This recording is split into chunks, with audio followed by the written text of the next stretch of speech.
Scared, stand up, stay brave. For the people, by the people, we built this joint. All facts, no filter, always on point, speaking truth to power. We done playing by the rules, taking back what's ours. For 40 acres and a mule. Yo, yo. This is America. This is America. This is America. This is America.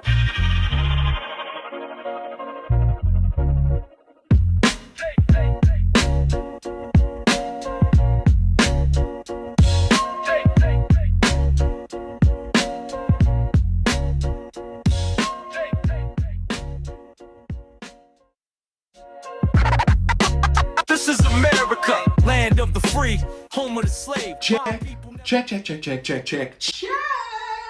Welcome to FTP Put Me On. Today we want to again give a shout out to our FTP fam Chessie, aka HHCF, for putting us on to a list of 30 black owned businesses all around the US. And the link to that video will be in the description below. 30 businesses is a lot, so on today's show, I want to put a spotlight on a local business on that list, which is based here in LA, and it's called Supermarket. It's located at 3526 West Slauson Ave, Los Angeles, California, 90043, and the hours are from 12 p.m. to 7 p.m. Monday through Saturday. So, go and get you some fresh food from a black-owned business that started as a pop-up in 2016. They continued growing year after year and then purchased the Slauson location in 2020. From 2021 to 2023, they worked on the build-out and finally having a grand opening in June of 2024, blocking off Slauson Avenue to celebrate a real win for the neighborhood and a healthier lifestyle right smack in the middle of the black community. So give it up for Supermarket. The website is supermarket.la, and that is spelled SUPRMARKT.LA. You can even grocery shop online, but I'm pretty sure it's only for local and or pickup only.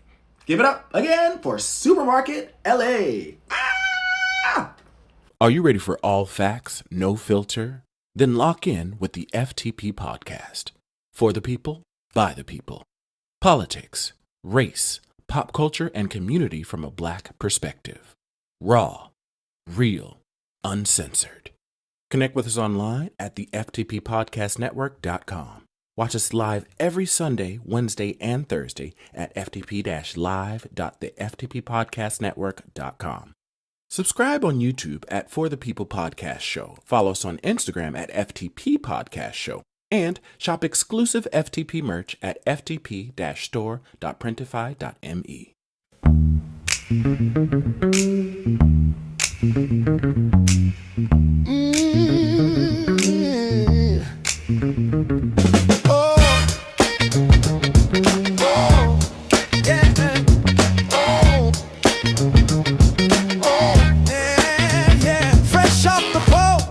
Motherfuckers with an attitude. No papers, no English. Anti-black and rude. You POC, but you wanna be YT. Seat at the table, as an equal you'll never be. Came to this country off the civil rights side. Get your money up, then stab us in the back. You need us, gotta make it make sense. When it comes to the whites, y'all just niggas with accents. Let them know y'all just niggas with accents. Let them know y'all just niggas with accents. Let them know y'all just niggas with accents. Hey guys. Oh, sorry, hold on. Hey.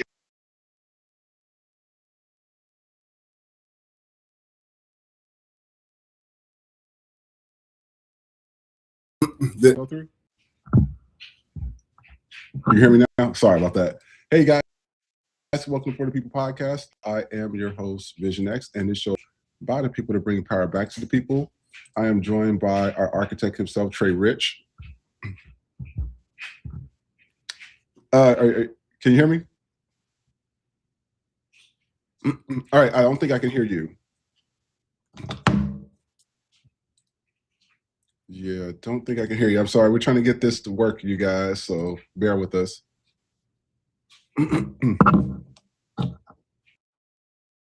Let's do that. And then I think maybe it's mine. Hold on for a second.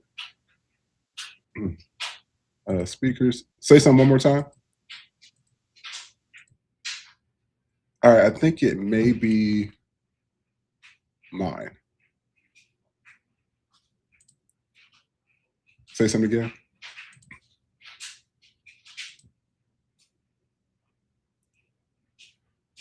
What was it? Let's see here.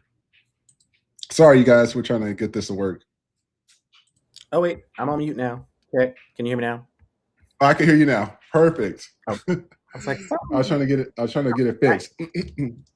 Everybody, I'm also going to say hello to everybody in the chats today as well. So if you guys are watching from any other platforms, please make sure to come to YouTube, because this is where everything is, where we film everything, and this is where we see the chats. Also, I don't think, hopefully the chat feature is working. Now, also, I want to let you guys know, please remember, we are going to be using our website now moving forward.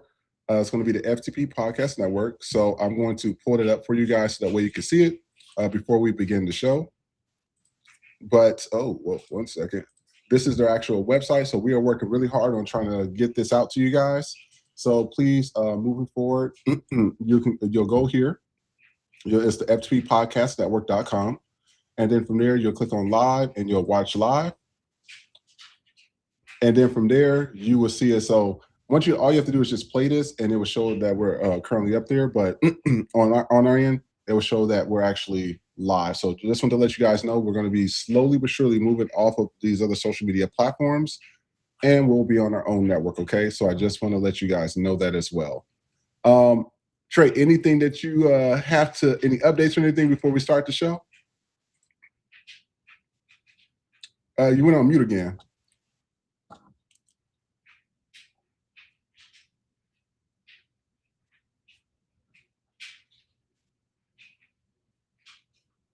sorry. Can you hear me now? Yeah, I can hear you. Okay, so I guess my microphone not working. We just got to use my computer microphone. Not at the moment. Right now, we're just as a community, not even just FTP, as Blacks, we are really pivoting into one another. We are supporting Black businesses. We are really just standing on business when it comes to the Target mess, when it comes to like the Asian community, like nail shops and hair supply stores. We are really sharing information about other Black businesses. That's where our focus is right now, along with paying attention to what's going on in politics and paying attention to who is for us and who is not for us. So again, we are laser focused on building ourselves up as a Black community. Absolutely. And what we're going to do is we're going to open up with an icebreaker. I am going to put this up on the screen.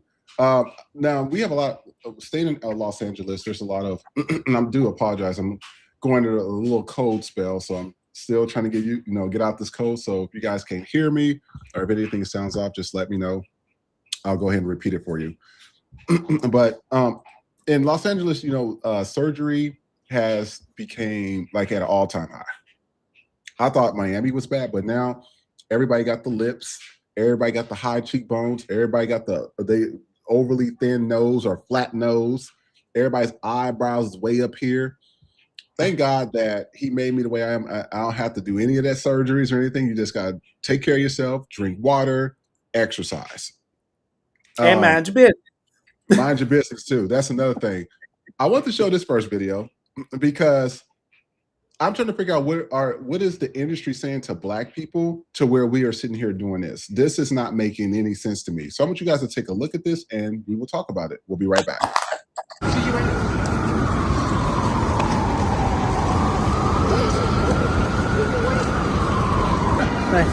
Got it? There you go, guys. Oh, wait. I want you to get a good shot of this. I won't in the mic. It's okay. Yep. Jesus. It don't match the thighs, baby. Ugh. What the hell? Like I'm not understanding this. So this is my thing, and I'm going to talk about this for a little bit. They did it to Michael Jackson. Did it to Janet. Vivica A. Fox. There was somebody else that had some surgeries that faces don't look the same. Sammy Sosa. Not only did he reconstruct his face, but Sammy Sosa turned into a whole goddamn Dominican. I'm trying to figure out what are they saying to the black. Yeah, what are they saying to the black community to where we're having to do this to ourselves? I mean, we age well. We look the best, especially older. We look the best. We have the best bodies. We don't burn in the sun like white skin does. I'm trying to figure out what is going on in the Hollywood industry that is getting into black people's head to where this is okay. Even Nene Leakes, most of those girls on that show, they all got noses and surgery. It's just like, for what? I'm not understanding. What is your thoughts on this, Trey? So not only is it the Hollywood industry, but I think it's all around the world. Actually, let me not even do that. America, particularly, because everybody looks at us for the trends and the this and the that. So Yeah. People look at American, like the attractive American black woman, and they want that. So even if you are a white woman or just an other woman that just has like a basic figure, you are attaining to be the average black woman and their figure. And again, that also translates into film when it comes to like plastic surgery. So someone like Vivica Fox, who's been around for a really long time and she's been killing it in the game and has always been beautiful, still feels the need to keep up with beauty standards that are happening now. So, the Kardashians have taken the black woman aesthetic and spread it all over pages and spread it all over the internet, spread it all over the media. So now that is the new norm that people are striving for. Someone like Vivica A. Fox, she's had quite a bit of work done just like over the years, and we've seen like the changes in her face, and now I'm seeing changes in her caboose. When it comes to like these kinds of surgeries, they're kind of tricky. I'm not mad at them if they're done in a way that is just, we just gave you like a little bit. Like there was one person, I think it was Just Hilarious, that had like a BBL. You could tell she had a BBL because it was tastefully done and like. But for someone like this who probably already has ass and is prone to, I'd say, just like natural womanly weight gain, these things tend to look a little askew. It's like when some Latin women get this done and they already have like a natural disposition to be, a little wide. So I just feel like it's a very interesting choice to go with such volume. But she has, like, this is the thing about this. She has so many people in her corner. She has advisors and stuff. You mean to tell me they couldn't give you some thigh meat to match the ass meat? I am not processing this. There's too many people in her corner, too many assistants, too many, even an attorney. There's too many people in your corner for you to not have good counsel to say, hey, this looks good or this looks bad. Whoever told her to do this and wear that, they are not her friends. Those people are not in her corner. Those people that she's paying on payroll don't have her back because there should be no reason why that she's looking like that. Absolutely. Yeah, let's pause there and let's talk about the difference between having friend circle and payroll. Payroll is your yes man. They do nothing but yes man. Like they're not going to be like your homie, like girl. Yeah. No, they're not going to do that. So people like Vivica A. Fox, most of the people around them are on payroll, and they're going to be like yes men, and you're just like, oh yeah, that's great, girl. Oh, you got this, yes. So I can't even blame like the people around her because they're on her payroll. Like they're not they're just not built to do that kind of thing. So when Yeah. you're a person like this that has been established, very rarely will you have people on payroll that are your like real friends. I mean, over Yeah. years they've gotten close to you and things like that, but still, their prime focus is the payroll and to keep their job. And you going against something that your boss has done could potentially get you fired. That's just real. Yeah. I just, in terms of just Black people, we don't need that stuff. I don't know why. It's funny how all these other races of people saying that we ugly, we this or that, but they're tanning their skin now. They're wanting to have the lips. They're wanting to have the dreads or the afro. They want to have the natural asses on us or natural, curves that the women's got. This comes natural to Black people. Right. And I don't see. I'm trying to figure out what type of we got to regroup somewhere mentally. I don't know if we need to all sit down and see psychiatrists or see a therapist, but this is not the way. I don't know who got in her head, but it was unnecessary for this to happen. Like it doesn't look good at all. I mean, baby, the ass meat got to match the thigh meat. I'm sorry, it's no offense, but the people that's on her payroll or in her corner, this is just unacceptable for me. It really is, and I feel bad for a lot of our Black celebrities because, I mean, I don't even know. So we lost. we lost somewhere. I don't know what's going on in Hollywood, but it is starting to trickle down. So, was there any comments you wanted to read in regards to this before we move into the next segment? So Jamie Mason said, they don't have her back. And then she also said, where are her old friends? At this point, we're in her age bracket, a lot of her old friends, some of them aren't working like her. So they probably They not really even are. around. They're probably not even around. Like the Tisha Campbells, the Tachina Arnolds, like those girls. All of these girls were working at the same time. Even like Garcelle Bouvier. Mm-hmm. They're not. I don't Well, see it. Well, Tashina Arnold, I think she just got into a Netflix series. I think so. So I think she just got into a Netflix series, but yeah, it's but Tisha Campbell, I don't think she's working like that. A lot of Black women are not working like that, but you got to get your friends. You got to ask your friends, or if you got family members, you got to start talking to them. Like we got to start seeing therapists or something because this ain't it. We're gonna go into our next text topic. Now, I'm trying to figure out why we always after.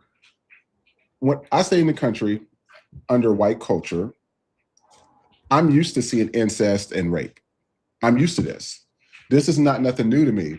So I want you guys to hear from this woman's experience. So her dad was a KKK member, and she got pregnant at the age of 12. So I want you guys to take a look at this and let me know what you think. And we'll be right back. Stay tuned. He was way up there in the KKK, so therefore we had limited friends, very limited friends. And like with the colored people, we wasn't to talk to them. It was bad, a bad deal if we did. And then I as I growed up, it was kind of, the school I went to was all Black. So, my friends was far and few in between. And I got pregnant when I was 12 and had a kid. And I was out on my own, so I was emancipated. So then I could do really what I want to. Who got you pregnant at 12? Him, my stepdad. Oh, your stepdad. Stop. All right. Now, who else?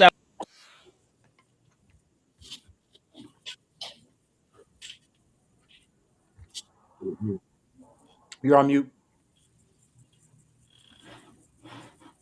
Oh, sorry about that. Want to let you guys know OG Big Mac is joining us today, y'all. Where's the sound effects, Trey? What's up with it? How y'all doing? Sorry I'm late. You know what I'm saying? I'll be in shit. No, it is all good, man. Right on. We just talked. Oh, and also I want to say thank you to Kids My Name as our first Venmo Cash App of the day. So thank you so much. We appreciate that. Right on. Trey, is your sound effects working? Well, it should be. I don't hear nothing. That's no, fine. No, but we were just talking about so this video that just got done playing. it's this whole thing about like white culture in terms of, and I think we can talk about this in terms of Game of Thrones. I don't know if have you watched it, Matt or Trey? Game of Thrones. You know what? I saw a scene where a chick got raped, and I was like, I'm cool. Like the first time I saw it, I was looking at it, and I was like, it was Aquaman dude, and he threw her and bent her over, and I was like, what? And I never watched it again, and I didn't know it was going to become what it was, but that was the first thing I saw, and I was like, I'm cool. Never looked at it. Yeah, so Game of Thrones is real interesting. Oh, also welcoming our Queen of Judges herself. She just arrived, Miss Nikki. Hey. Hey, everybody. Hey, man. Hey, Trey. Hey, Richard. Fun fact, my intro, I tried to watch it. This was at season 4. We were 7 minutes in. They was cutting motherfuckers' heads off.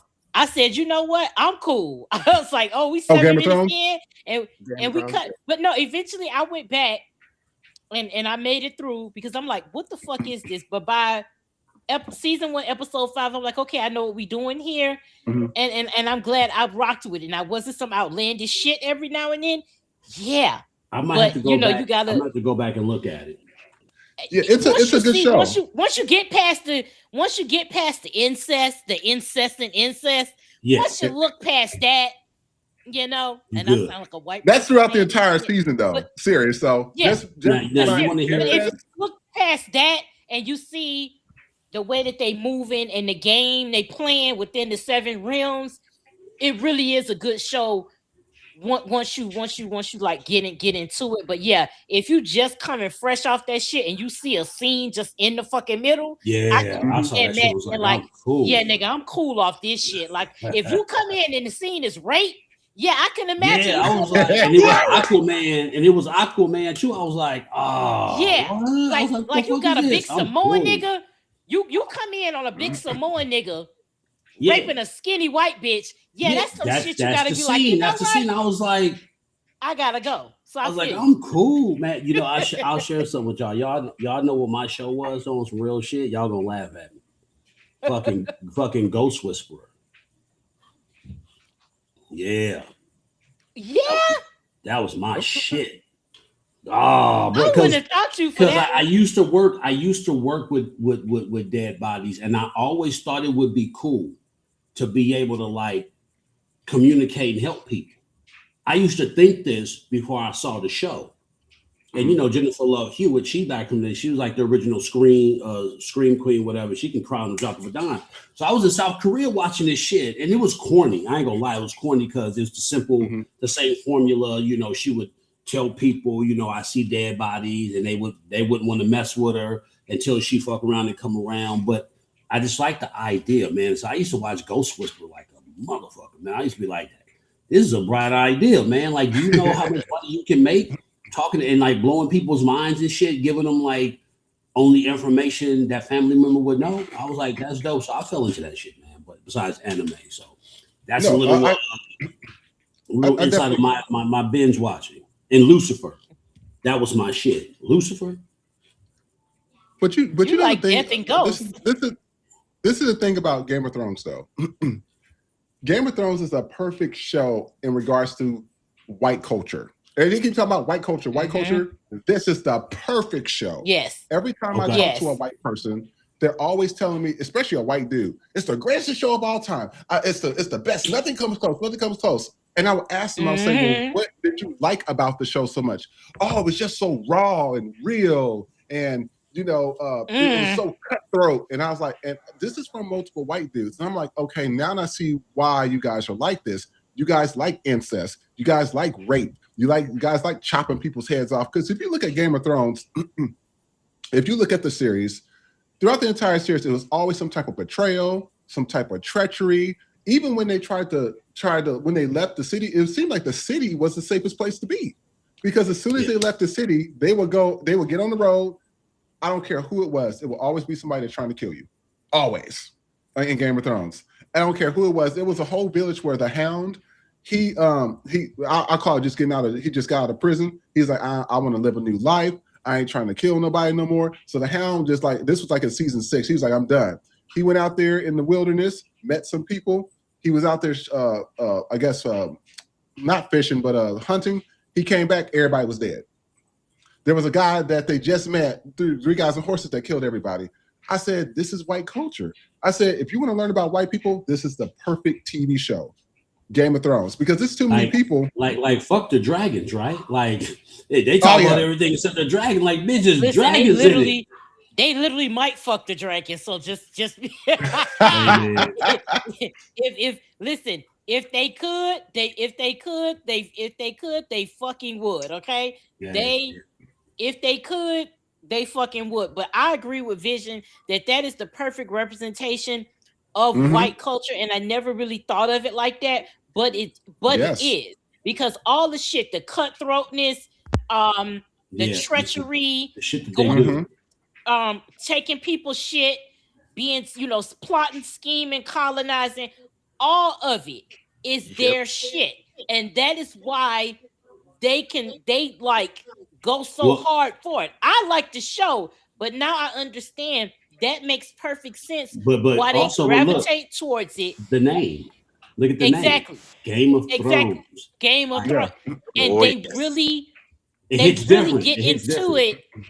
Because of it is perverse, and it is a lot of violence, and it's a lot of old school violence, because it's chopping motherfuckers' heads off. It's sexual assault. It's all the things that white men take pride and pleasure. Wait. Is there any dead body fucking? Probably. I wouldn't put it past that's in the reputation. Yes, I wouldn't put it past. I wouldn't put it past an episode. And that's coming from my wife. She said white men will fuck dead bodies, animals, and food. Oh yeah. Oh, listen, I looked. I said, "Are you serious?" She was like, "Yeah." American Pie. When I was in the country. You remember? I remember I talked to you guys about this. You remember I told you about the Trojan back in early 2000. You remember they said, "Oh, it's just like sheepskin, just like lambskin." How did they know that? What are you doing? And I didn't think about that. That's so wild. There was always some stuff going on in the country. They was always having sex with the sheep. Crazy. Hold on. Wait. This is some shit. Hold on. I got to process that. Right.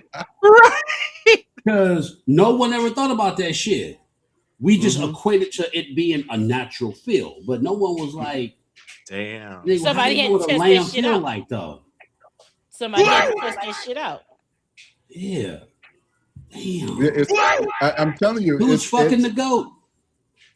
I'm telling you, I was so shocked that when I lived in the country, and I told you guys this before, there is a book.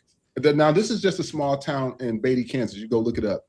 This is just a small town. They have a book of all the people they cannot have sex with, all the people they cannot have babies with, because everybody's either related to each other, an uncle or a cousin, slept with this person. And it was too many deformities that was happening out there. They have an entire book, and that book goes for a 100-mile radius. So that means that there's a few, even the other small towns, there was people that came, they would have to go outside the 100-mile radius just to find somebody, to where there was no type of incest or uncle or whatever the type of thing that was happening. I'm just like, what is wrong with these people? Game of Thrones, I'm telling you, if you want to learn about white culture, go watch Game of Thrones.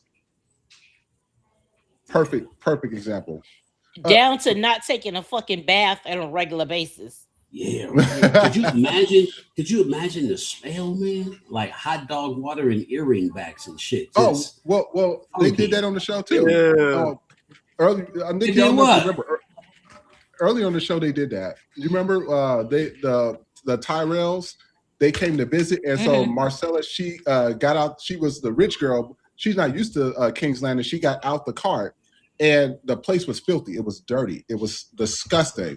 And she went down there with the locals and everything. But as they were doing the scene, people was throwing poop out the windows and everything. And I said, that's what they did in the Dark Ages. I think so. That's exactly what they did. I said, so Game of Thrones is a perfect depiction of white culture. You want to learn about them, go watch Game of Thrones. And this is what gets me. Everybody think they're like the Starks and Jon Snow, but they're more like the Lannisters and the Freys. They would sick dogs on you to be eating in front of everybody. I mean, that man had his stepmom and the baby eaten by dogs, and he didn't care. Also, he can get the crown. I'm telling y'all, it's a great show. Now, House of Dragon, Nikki, I seen you were talking about that. House of Dragon. I'm just not understanding it. Well, I don't get it. It's the prequel to what's going to happen It's the in Game of prequel, Thrones. but the story sucks to me. It's the writing is just not there. I think the acting and the writing is just not there for me. I don't get it. I started watching some shows, man. There's some shows I was watching. Like, I got to get back to watching TV shows because with content creating, I don't watch too much TV. Just what's going on. But I miss Good Doctor. I got to go back and watch that. I want to rewatch Good Doctor. Yeah, I started that and I stopped. And I think he's right with content creation.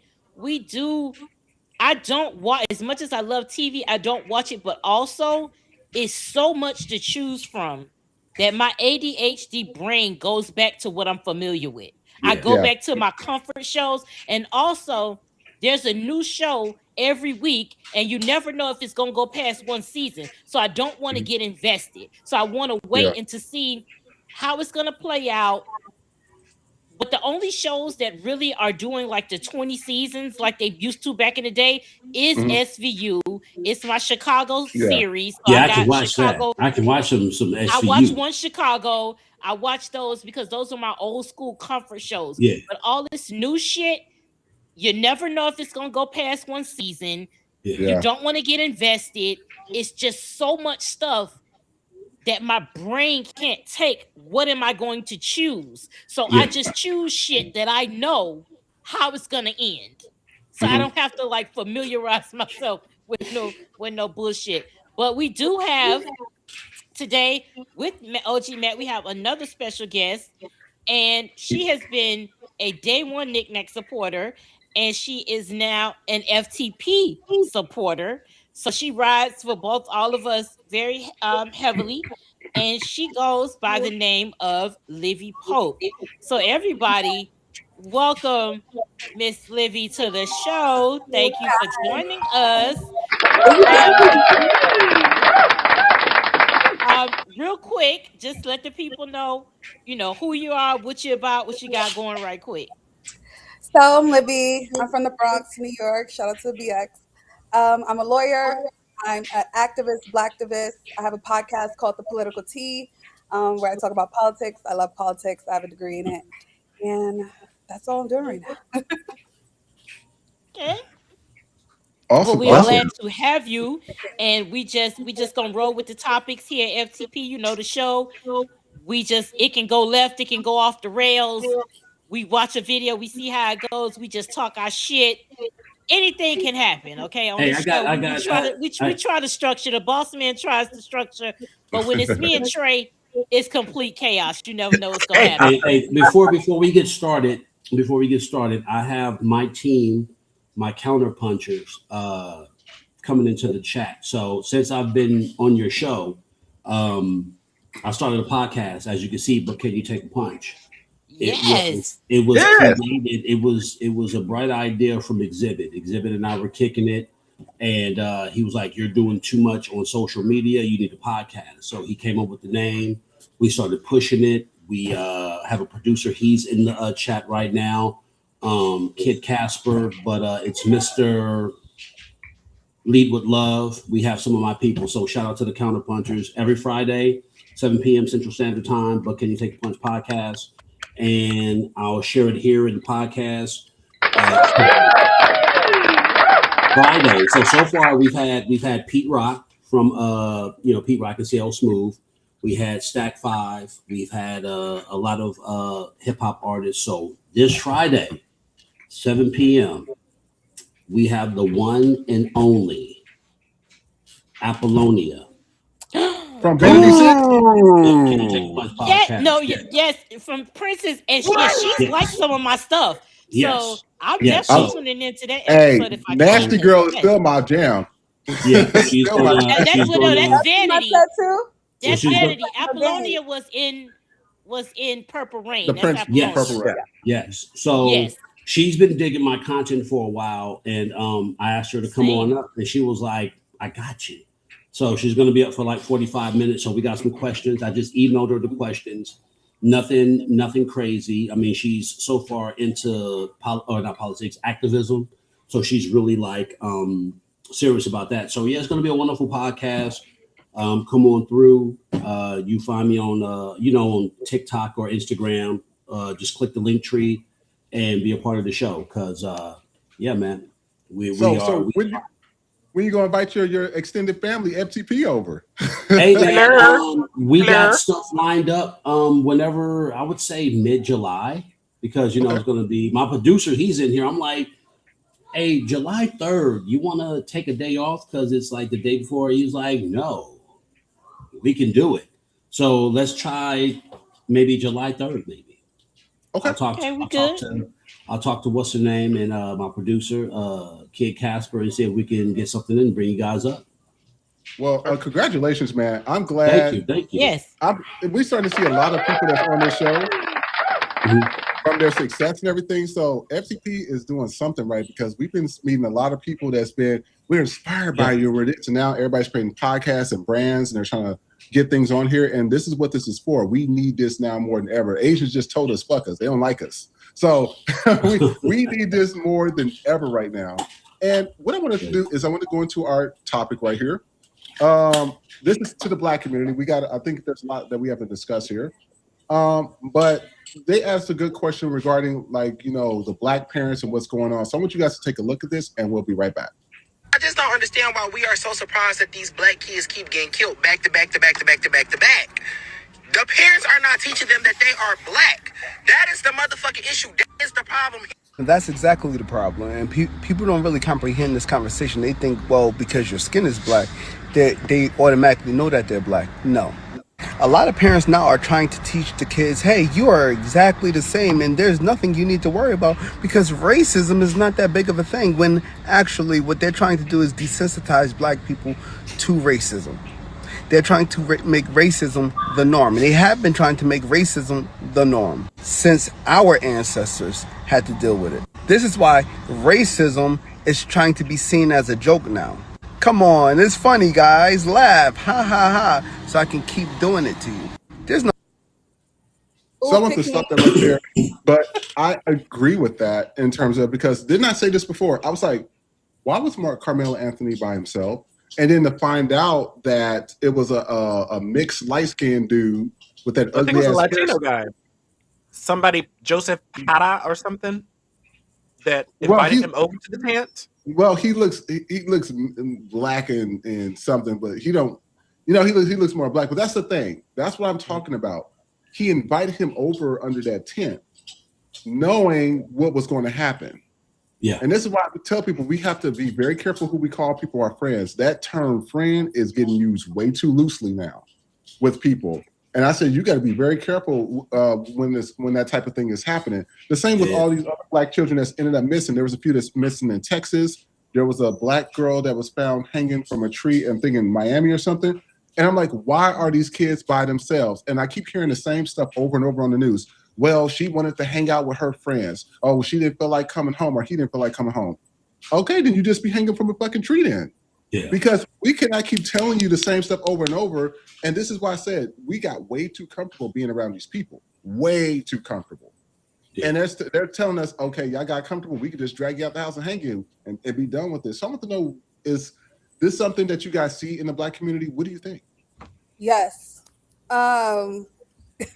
These parents are teaching their kids that we live in a post-racial society. They think we still under Obama, and once Obama got elected, we post-racial now. Black man president. We don't have race issues anymore. Like, girl, bye. They're not teaching their kids about the Black book. Like, my brother got sat down and got taught the Black book. They're not getting taught buy Black and the Green Book, and there's some places you don't go, and sundown towns and things like that. They're not doing any of that, and they believe that their kids will survive, and I don't see it. I agree. This is one thing that I appreciated with having boomer parents, because my parents were born in 1939, 1949, Jim Crow South, and they didn't play those types of games. And they let me know about white people early on. And because of my dad, I regret not asking him things, but I never wanted to trigger something in him. Because to be born in that time where anything could happen to you, my biggest fear was that something happened to him and I didn't want to trigger it. But they taught me early on about my blackness, and they raised me to be greater than, not equal to. So it was very much like I had the opportunity to go to white schools and all that, and it was like, no, you could get the same education here. You could have gift programs, magnet. I did all of that. They wanted to be near me. It was always important that I knew my blackness, but I knew the outside world as well. Like, yes, we got Ebony Essence and BET, but there's a world out there. But I do agree that these parents are not sitting their children down and saying you're black, because this is why you have these Latino kids saying nigga, nigga, nigga so rampant, because they think, oh, that's my friend. They don't know the history behind that. They don't know that we took the power from the white people with that word, and we formed a sense of community amongst ourselves, meaning no outsider is supposed to have that word. That is our term. That's how we recognize each other solely. That is not for an outside source, but these children think, oh, that's my friend. So they don't get why we're so upset. Like I saw a video where this white girl was doing a quick weave, and a black young girl was expressing the disdain, like, because the black women was in there mammifying her. Oh, girl, this is how you do it. This is what you do. This is what you get. Da, da, da. And she was like, this is why we can't gatekeep shit. Because you see something and you think, oh, it's cool. They want to be like us, and they don't realize that that's not imitating us. That's colonizing us. And all these young black people are in the comments like, "What's the big deal? It's hair." So you got black people in there. What's the deal? And of course, you got white and Latino. This isn't a big deal. It's not a big deal for you. Yeah. Because you don't know the history behind these things. And I get so afraid of as these generations go. Like, because I had boomer parents, I was able to take that wisdom to my daughter, who is Gen Z. But not everybody is lucky like that, because my friends' parents were 10 and 20 years younger than my parents. So they didn't have that. So that's why you see some of Gen Z is fucked up. All of them. Because they didn't have, but my daughter had the wisdom that I got from my grandparents and my parents passed down to her. So she's a different type of Gen Z. And so she understands her blackness. She understands. I grew up with, when you buy something from the store, you leave your receipt in your wallet for like a good 3 months, because if somebody says anything, if I would go in Target when we were still shopping there, I would have stuff in my purse from the travel, all of that. So I would make sure I had my receipt, or I had my phone out so I could show that I bought this. Or if my daughter's drinking something, leave it in the car, or hurry up and finish it and throw it out. And she couldn't understand that, but that's what my mom taught me. And that's what I had to teach her, because I know how the world is going to see you. You can't see it right now, but I see it, and my mom saw it. But these kids don't even learn how to read anymore. They're learning sight words. So they learning how to memorize. So they don't know nothing about their blackness. And they really do think that we live in this. That's why they laugh. This is why Donald Trump got in the way he did with the red pill content. Because it's memes. It's these podcasts that's telling you being an ain't shit nigga is cool. Being stupid is cool. Being an incel is cool. Being an incel is, exactly. Hating your mama who sat down and raised you versus the nigga that walked out. Hey, it's cool to hate her, but have love for him. All of this shit.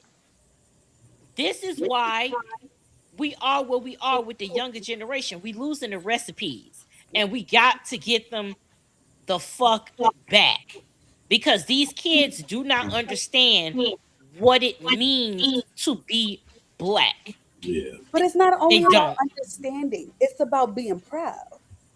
Yes. Like my shirt right now says Black women reign supreme. Like I don't only know my history. So my mother used to always say it's important to know your history and their history too.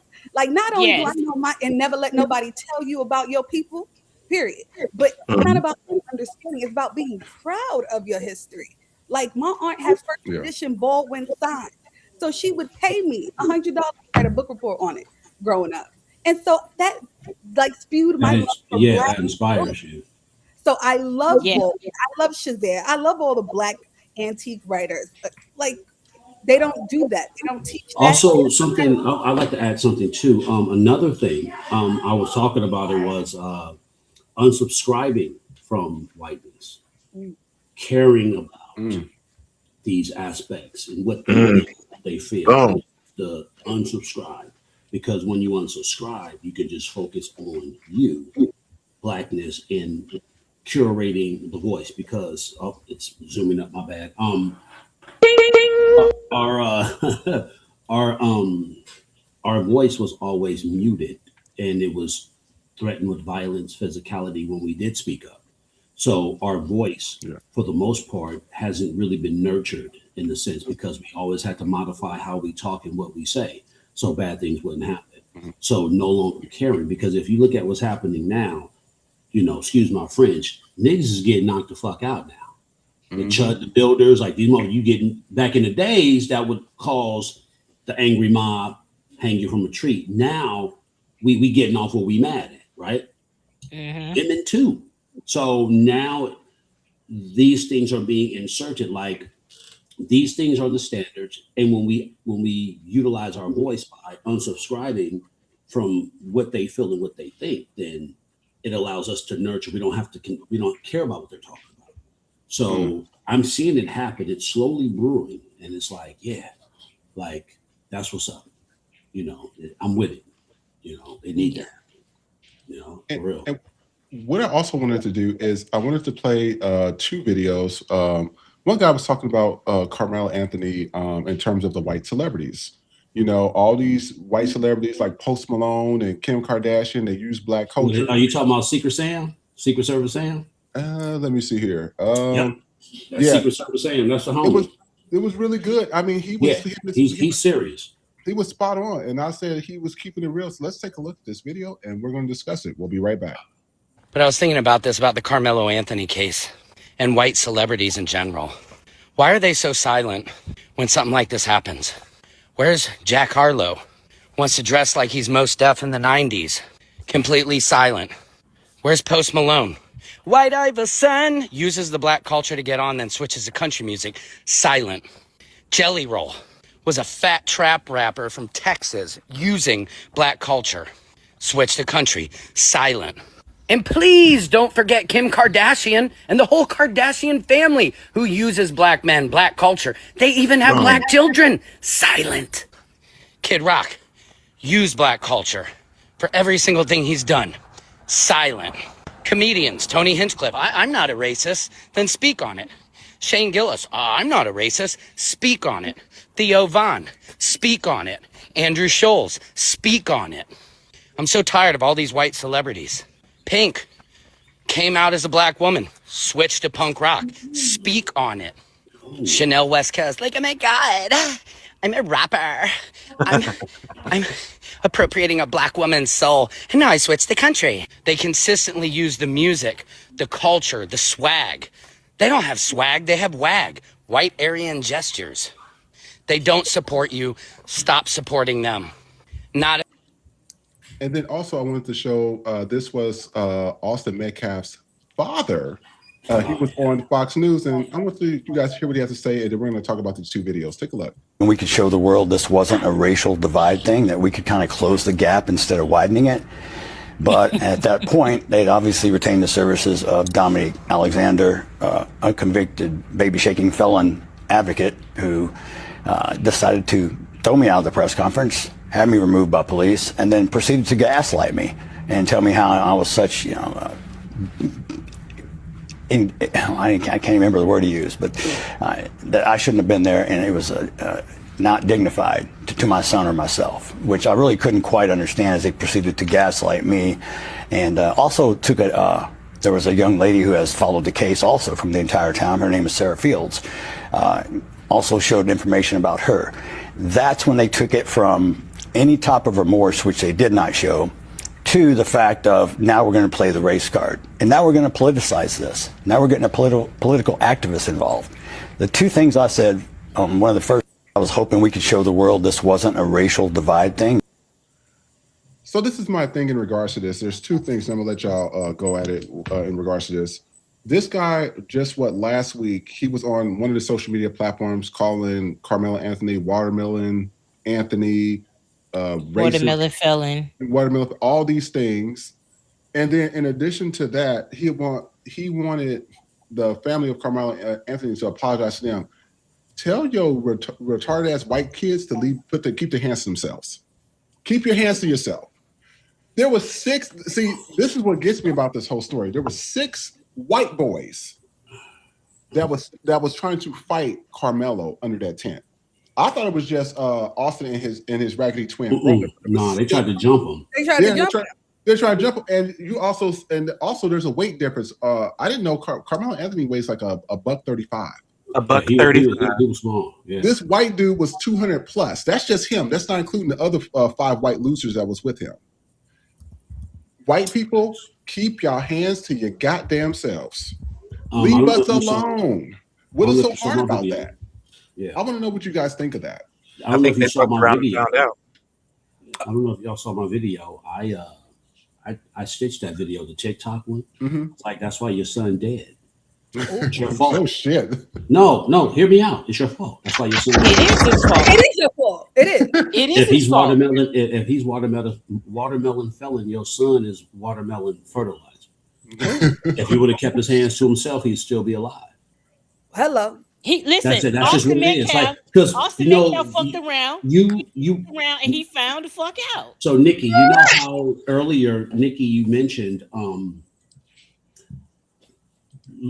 knowing what it is to be black, how to move, how to negate the society. Mm-hmm.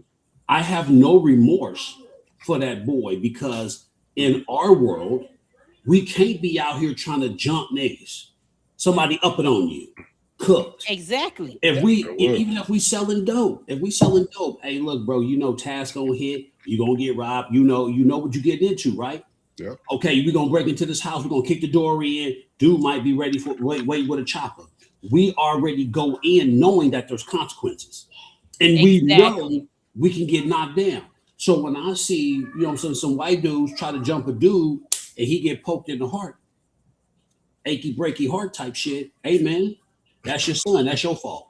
Your son dead because of you. And what they say, his behavior, Austin's behavior mimics the dad's because the dad was aggressive with the mama and with the boys. I heard about that. He was a piece of shit, no good husband. So the kids is absorbing that shit. So they're going to try to do it to a weaker person. And Austin, you know what I'm saying, put a hole in his heart, Steve Irwin. When you have these, and it starts when they're little kids. White women don't control their children. And this goes back to y'all talk shit about black mothers, but it was black women that raised your fucking babies. It's black women that's still raising your fucking babies now. Ask your fucking nannies. So for you to say that we don't know how to raise our children, we raise our children knowing that you don't fuck with nobody unless you prepared to either fuck them up or get fucked up. Then the only 2 options in this game. So we go into it teaching them, don't fuck with nobody unless you're prepared to handle your fucking business. My mama told me, she said, if you out here fucking with people, don't call me. Don't call me. But if they fucking with you, we'll bring the cow. And you call me. So you got to learn how to navigate and move. Keep your hands to yourself. You start some shit, you probably won't finish it because you shouldn't be starting shit. They teach their kids they don't have consequences in their home. Yeah. So they go out there in the real world thinking there's no consequences in the real world. Just because you can cuss your mama out and where she paid the mortgage, where she paid the rent, and you can act a fool with her, that doesn't mean that you can come there, because black people got a whole different code as to how we operate with that type of shit. We got a whole different playbook, because we will see white kids cutting up in the store to this day. My daughter will be 24. My daughter will be 23. She'll be 23 years old. To this day, we'll be in the store and she see a white kid act up. She'll look at me and then shake her head like, I couldn't be me. You goddamn right it couldn't be you. Because I would fuck you up. That's why I couldn't. That's why it couldn't be you. That's the problem. They don't teach their kids consequences because they think that their skin color is they get out of jail free card. You don't prepare your kids that when you fuck with people in general, but black people in particular.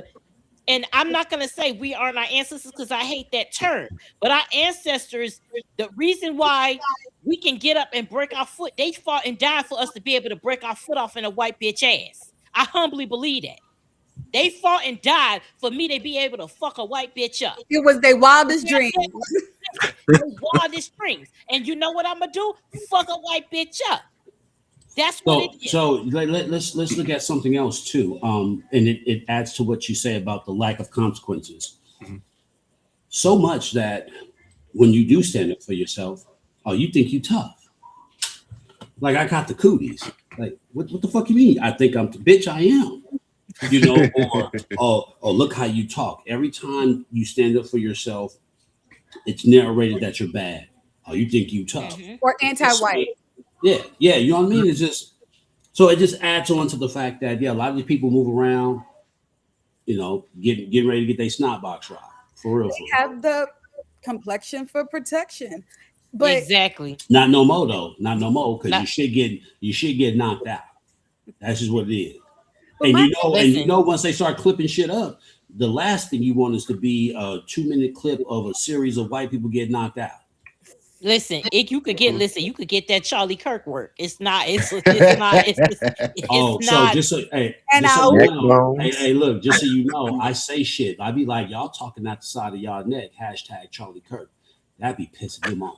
They be pissing. Mad. Listen, me and OG, we in the same place because we fucking love it. I'm okay with pissing y'all the fuck off. It don't do anything. It does nothing. You're not hurting us. You hurting yourself because the one thing they don't understand is their humor is not black humor. They can't encompass that. So when they come at us with some shit that they think is hitting, it's lame as fuck. Hitting.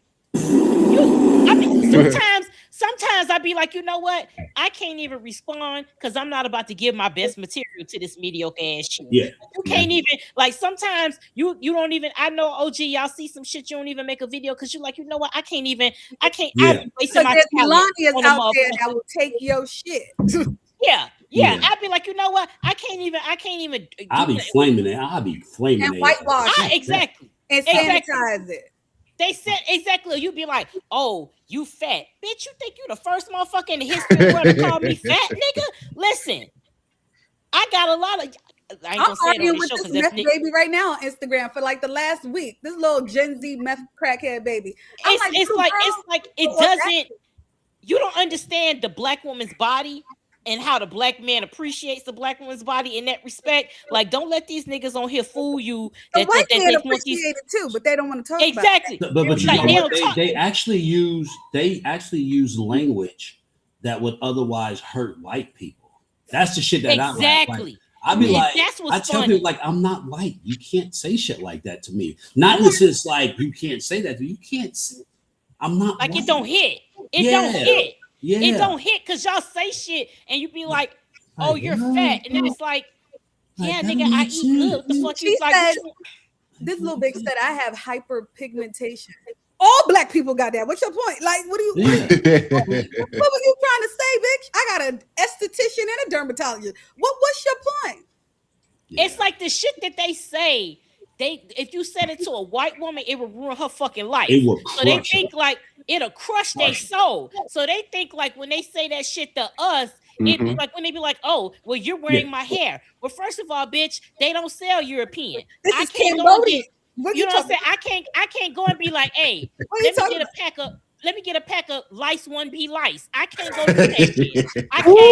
I can't do that. I can't go to his house and be like all kind of shit. Hey, Habib, let me get one pack of that thin, like that shit. Like I can't. You don't see me. Y'all see me with my wigs on, but you ain't never seen me with a boneless bust down. You ain't gonna never see me with a boneless bust down. Like You know what I'm saying? Damn. Like the shit that y'all, you see how they would tell me that I'm wearing a white bitch hat, and I say, no, bitch, you got a boneless bust down. I just fucked your whole life up right there. You're not doing nothing to me. You know what I'm saying? Like it don't Boneless bust down. That's just like you know what I'm saying? The problem is they don't give a fuck about their kids. They really don't, and they never did. How could you let someone you hate and that you think is less than and you think is not humane breastfeed your kids? Come on now. Cook for your kids. Come on now. Fuck your husband. Get raped by your husband. There. Why would you? There it is. That don't make no sense. But it gotta be something psychological. It has to be something. And I think about this all the time. Like before any of this shit happened, it started somewhere where they saw us as less than. But why? Like, no, they saw us as greater than. But the inferiority complex and their insecurities twisted that in their mind to the delusion. Yeah, like you look at because you look at something, right? Like you look at something and you study it, and you're just like, what is that? But that's why the thing that fucks them up. The thing that fucks them up is that they had everything and didn't earn it. We had nothing and made it happen. So when they see our success, they hate it because especially if we move past them in life. Poor white people hate to see black people with anything that they don't have because they feel like they should have it solely because of the color of their skin.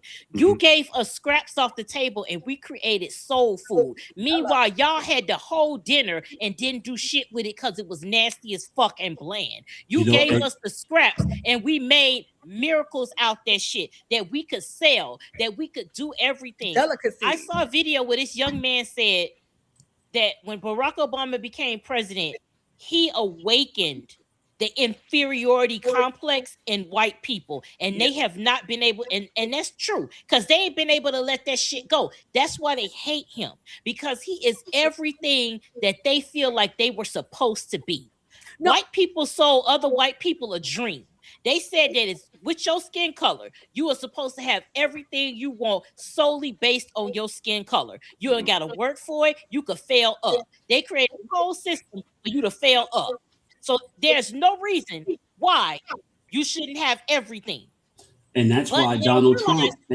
Exactly. And that's why he's so important. Like Donald Trump. He's so important to them. Because he is a prime example of not how doing you fail up. Yep. He is the prime example of how you can be illiterate multiple times. How do you bankrupt a casino? Exactly. Like, Because how do you bankrupt a fucking casino? Like how? Why they love I'm stealing. You stealing. That's what it means. But the reason why they identify with him is because even though he acts like he hates them, they're illiterate. He's illiterate. He is the poster child that you can be the dumbest motherfucker in the world and still run the freest country in the world, what used to be a free country. He can run it. He's the leader of the free world, and he is the dumbest motherfucker alive. Did you guys see? Did you see the All the Smoke? Did you see All the Smoke podcast with Steven Jackson and Matt Barnes? They interviewed Barack Obama. No, I'm gonna watch that. I saw a clip. It was an insert. He said he called Donald Trump a bitch in our language, in a very highly sophisticated language. He said, I believe in a certain type of learning and doing things. He says, I like face to face. So when so-and-so was in my face, the stuff that he was saying on social media, he talked completely different because he know better. He said, and I quote, he knew better. So in our language, like y'all chopping, like the nigga know better. Exactly. Use a bitch. Listen, before a solid ass. If you want to. Yeah. So before us, he realized so he basically called him a bitch in the sense like he high cap on social media, but when he in my face, he know better. He checked him. And when you matter of fact, my last video, I think I talk about that on Instagram. Like it's a wrap. Like, House, Senate, this shit, Man, I did a video. I said, man, just get your money. I said, right now, homie, just get your money, stack your bread, because come November is either going to be a revolution and political individuals are going to be targeted by the American people, or the House and Senate going to turn blue, and you can pick your Supreme Court justice. Because I'm telling you, mark my words, if House and Senate go blue, Clarence Thomas within 36 to 48 hours is going to step down. Because Donald Trump's legacy is going to find someone who's in their 40s, that's a Trumpy, that can ride out 40 years to combat what Democrats are going to do. But didn't the chair say that he leaving, the white guy that's been on the Supreme Court forever? He said he was leaving. Clarence, no, I'm saying he's leaving, but I'm saying if the House goes blue, the Senate House goes blue, Clarence Thomas is out. He gonna resign. And they're going to find someone younger, but that's going to be his legacy, because if everything goes blue, he locked. He can't do shit. He can't do nothing but elect a Supreme Court justice. So what he could do, last ditch effort, is find a Trumpy that's in their 40s that can stick around and carry out the last bit of that ideology. That's what he did last time. We knew. But that's what he's going to do. That's the last ditch effort, and that's good. Fuck it. We'll worry about that bridge when we cross it. But this motherfucker need to stop breathing. Listen, I think I don't understand what we doing wrong. I'm not talking about Silk Press Jesus, fuck you. Nigga Jesus, tap in. Tell us like what we need to do. Do we need to buy some sage? Do we need to buy what? Tell us what the recipe is, because I am tired of waking up and this motherfucker is here. I don't listen. It ain't even gotta be. I mean, do I want it to be slow and painful? Yeah, but at this point, just do it quick and get it over with. Just I don't care. I just want. I'm greedy. I want him to do this shit in front of people giving a speech. Yes. I want him to be talking and they will martyr him. They will make fall in slow motion and shit, and knock shit over. I think you know what? That is true. Think about it, man. If he went out in a public way, they're going to make him the biggest martyr. He has to on go every highway. The way I really would want it. He won't be a martyr. He won't be a martyr, because to be a martyr, you need certain prerequisites. Meaning but to be the amount MAGA. Of people who wants to use you as a martyr when people are making fun of you. I'll be a martyr to MAGA, not a martyr to the rest of us. I'm talking about a martyr to his base. He ain't gonna be a martyr to them, not us. No, we won't. They won't be able to accept that, because they're going to be ridiculed. See, public shaming. Charlie Kirk. Huh? They had a state funeral for this motherfucker. And guess what? 3 to 6 months later, no one give a fuck. So, when you ridicule and publicly shame people, you really can't rejoice and accept so-and-so. It's like, nigga, you believe in that shit? Nigga, you stupid. Millions of people say that. You see Trump people walking around with their Trump listen, proud, right? I'm telling you right now, I'm gonna be the most disrespectful bitch. Yeah. I'm gonna tell you right now. Yeah. I'm not even gonna hold you. I'm laughing at you. Listen, I'm a praise dance. I gotta have my own shit by then. Cause let me tell you something, they gonna try and get my ass canceled. I don't give a fuck. I'm gonna be the most disrespectful bitch I can possibly be when this motherfucker goes. I'm not gonna have no decorum whatsoever. Nothing is off limits. Fuck him, fuck them kids, fuck his wife, all of it. I'm gonna just disrespectful with this shit. Get ready, have y'all cards ready, because the merch is gonna be fucking merchant. I'm just gonna be disrespectful like a motherfucker. I will sell t-shirts with this bitch body on the motherfucker. Okay, I don't care. But you know what though? You know what? Take in consideration, and this is what a lot of people don't see. What type of person must you be for people? Because let's keep it real. Let's just. I'll keep it real. As crazy as I am, y'all know how wild I am, right? It ain't fucking normal to be happy that someone died. You know, it's not really normal. Yeah. You know what I'm saying? Like it's always traditionally like, Why would you be happy? How fucked up of a person must you be for people to be like, fuck the rules, fuck that nigga? Aha. If you were a nice person, a genuine person, people's perception. Exactly. You know what I mean? When you're a nice, respectful person, even if you were to make fun, you'll get your ass whooped because, like, why are you doing this? So, what I like to just highlight is just how bad and a piece of shit human being must you be for people to be like, you die, I'm running down the street butt ass naked. Gather this up because this is something that needs to be like when people act unnatural about certain things. That's not. It needs to be evaluated because it's not supposed to happen like that. It will be so like when you dissect it, you see it. You can feed people like this isn't normal behavior. But if this behavior is normalized, let's look at the cause of it. Let's be serious. He's a rapist. He's a pedophile. He's everything bad. Like there's nothing you can extract. I wouldn't even want that nigga's oxygen. There's nothing you could fucking, and this is not okay because this does not perpetuate any skills or any abilities to further progress a colonial species. This is substandard, low frequency, in my opinion, subhuman behavior.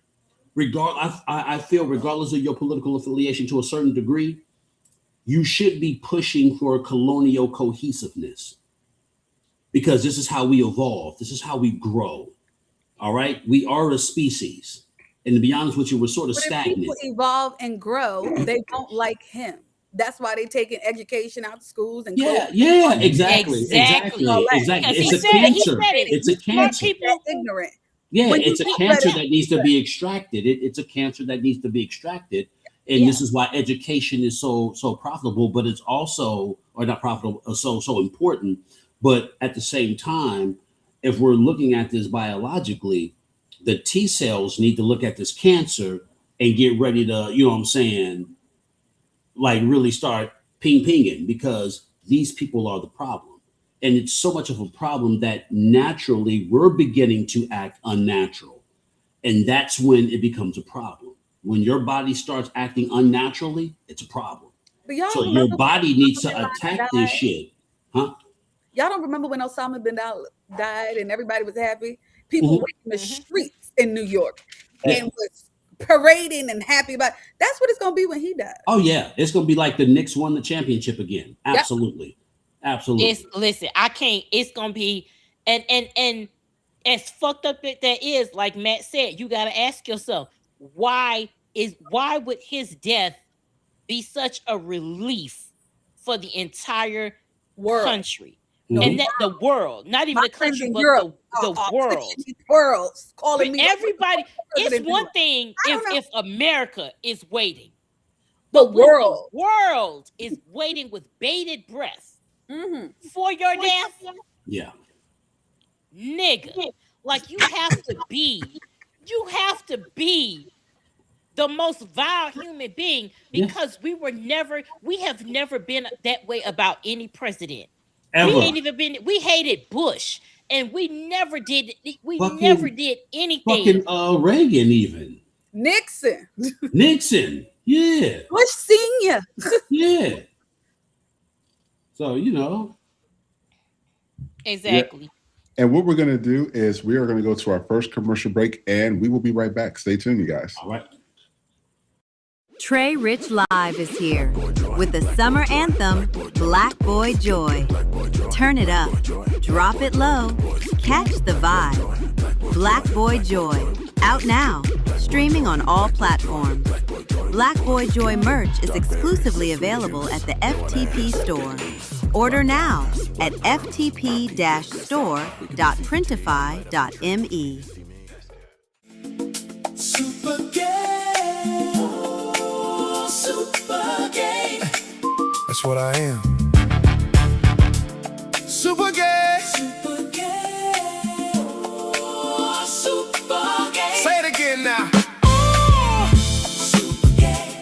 Super gay. Right on. Can you hear me? Super gay. Yeah. Started as a bottom, now I'm here. with no fear.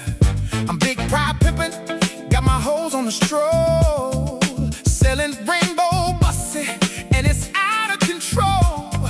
My bottom's got that sunshine, throw it up in the air.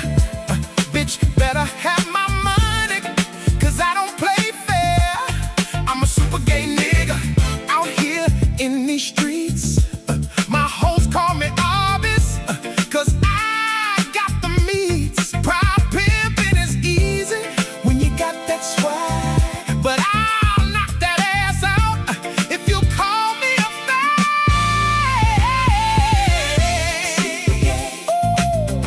Super gay. That's what I am. Super gay. Say it again now. Oh. Super gay. Super gay. Right on. Can you hear me? Super gay. Yeah. Super gay. Super gay. Super gay. That's what I am. Super gay. Super gay. Say it again now. Oh. Super gay. Right on. Can you hear me? Super gay.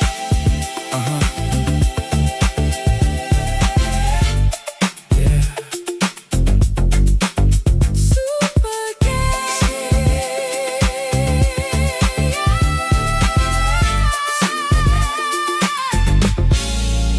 Right on.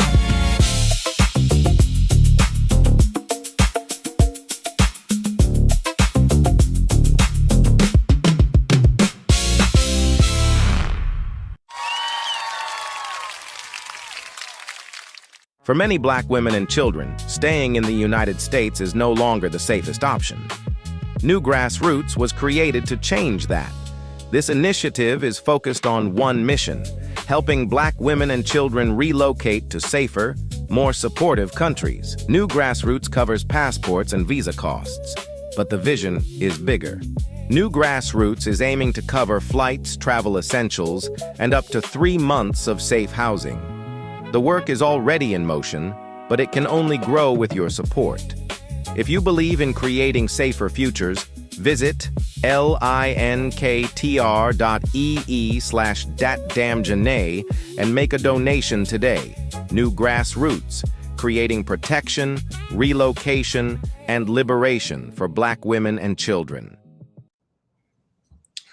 Hey guys, welcome back to 40 People Podcast. I am your host, Vision X, and you see we have a full panel today. So I want to welcome everybody here. Trey Rich, Big Matt, Olivia, and Nikki. This is actually a good, this was what I was talking about. We have a good panel.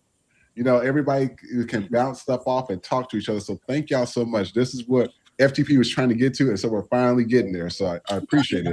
Shit. Let's go. What we're going to do is we are going to move into our Asian section. So, you know, we're still doing the boycott, but I call it the blackout. That's just how I call it. And there's a few videos. This Asian guy here, he had something that he wanted to say to Asian Americans. So take a look. We'll be right back.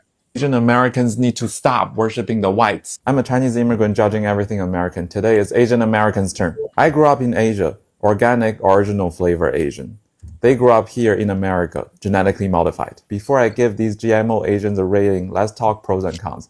I'm start with cons. The biggest one is their desire to prove that they belong in America. It drives them to seek white romantic partners, and most annoyingly for me, AAPI month. Asian American and Pacific Islander month. Name another heritage month that has the word American in it. Black History Month, Hispanic Heritage Month. The month is to celebrate what makes them different, but they couldn't help but add the word American to water down that difference and to signal to white American, oh, we're still the same, you and I. I feel when they got bullied in school for being Asian, their response was not, hey, stop being racist. It was, hey, but I'm American too. I'm not those stinky Asians. We should be bullying them together.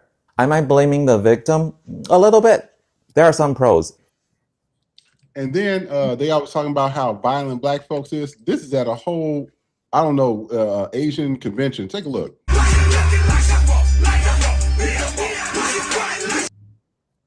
I would take that off for so we don't get no copyright issues. But look at this. And they're tearing up that whole goddamn place. And then also, I thought that we were still boycotting. I'm a little confused here. Take a look at this. I don't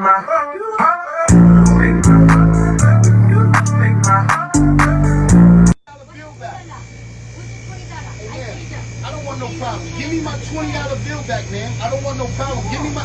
Listen, I just came from the bank. I only got $200. Man, give me my money back so I can leave. Give me my money back so I can leave. Why is the money there? Why is the money there? Please give me my money. Please give me my $20 so I can leave. I gave you a $20 bill. Look on your camera. I can't remember what you said. I just put that out. Hey, man, I don't want to get. Please give me my $20. Give me my money. Give me my money so I can leave. I need $10. Man, please give me my $20 bill. Please give me my $20 bill. Give me my $20 bill so I can Go ahead, leave, just man. snatch that window. I've been coming in this store forever. I told you that. Can I have my money, please? No, I don't. Can I have my $20 bill? That's what you can. Look on your camera. That's what you can. I say the show you that. All right, seen enough of that. I don't feel sorry for him. That's what he gets.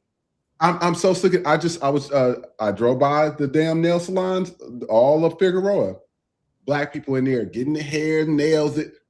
If they pop y'all or they beat y'all up, I do not want to hear y'all on Channel 5 or Channel 6 News complaining that y'all got your asses whooped or that you got shot in your backs. I don't want to hear the shit no more. We said we're not messing with them. We need to stick to that. We need to start supporting Black businesses. Mm-hmm. If you continue to keep going to these places and thinking that we're going to have a pity party, or what do you like to say, Nikki, a fish fry? I'll go to the fish fry because I'm hungry, but it's not to support you. So I'm letting you guys know that right now. So what do y'all think of this?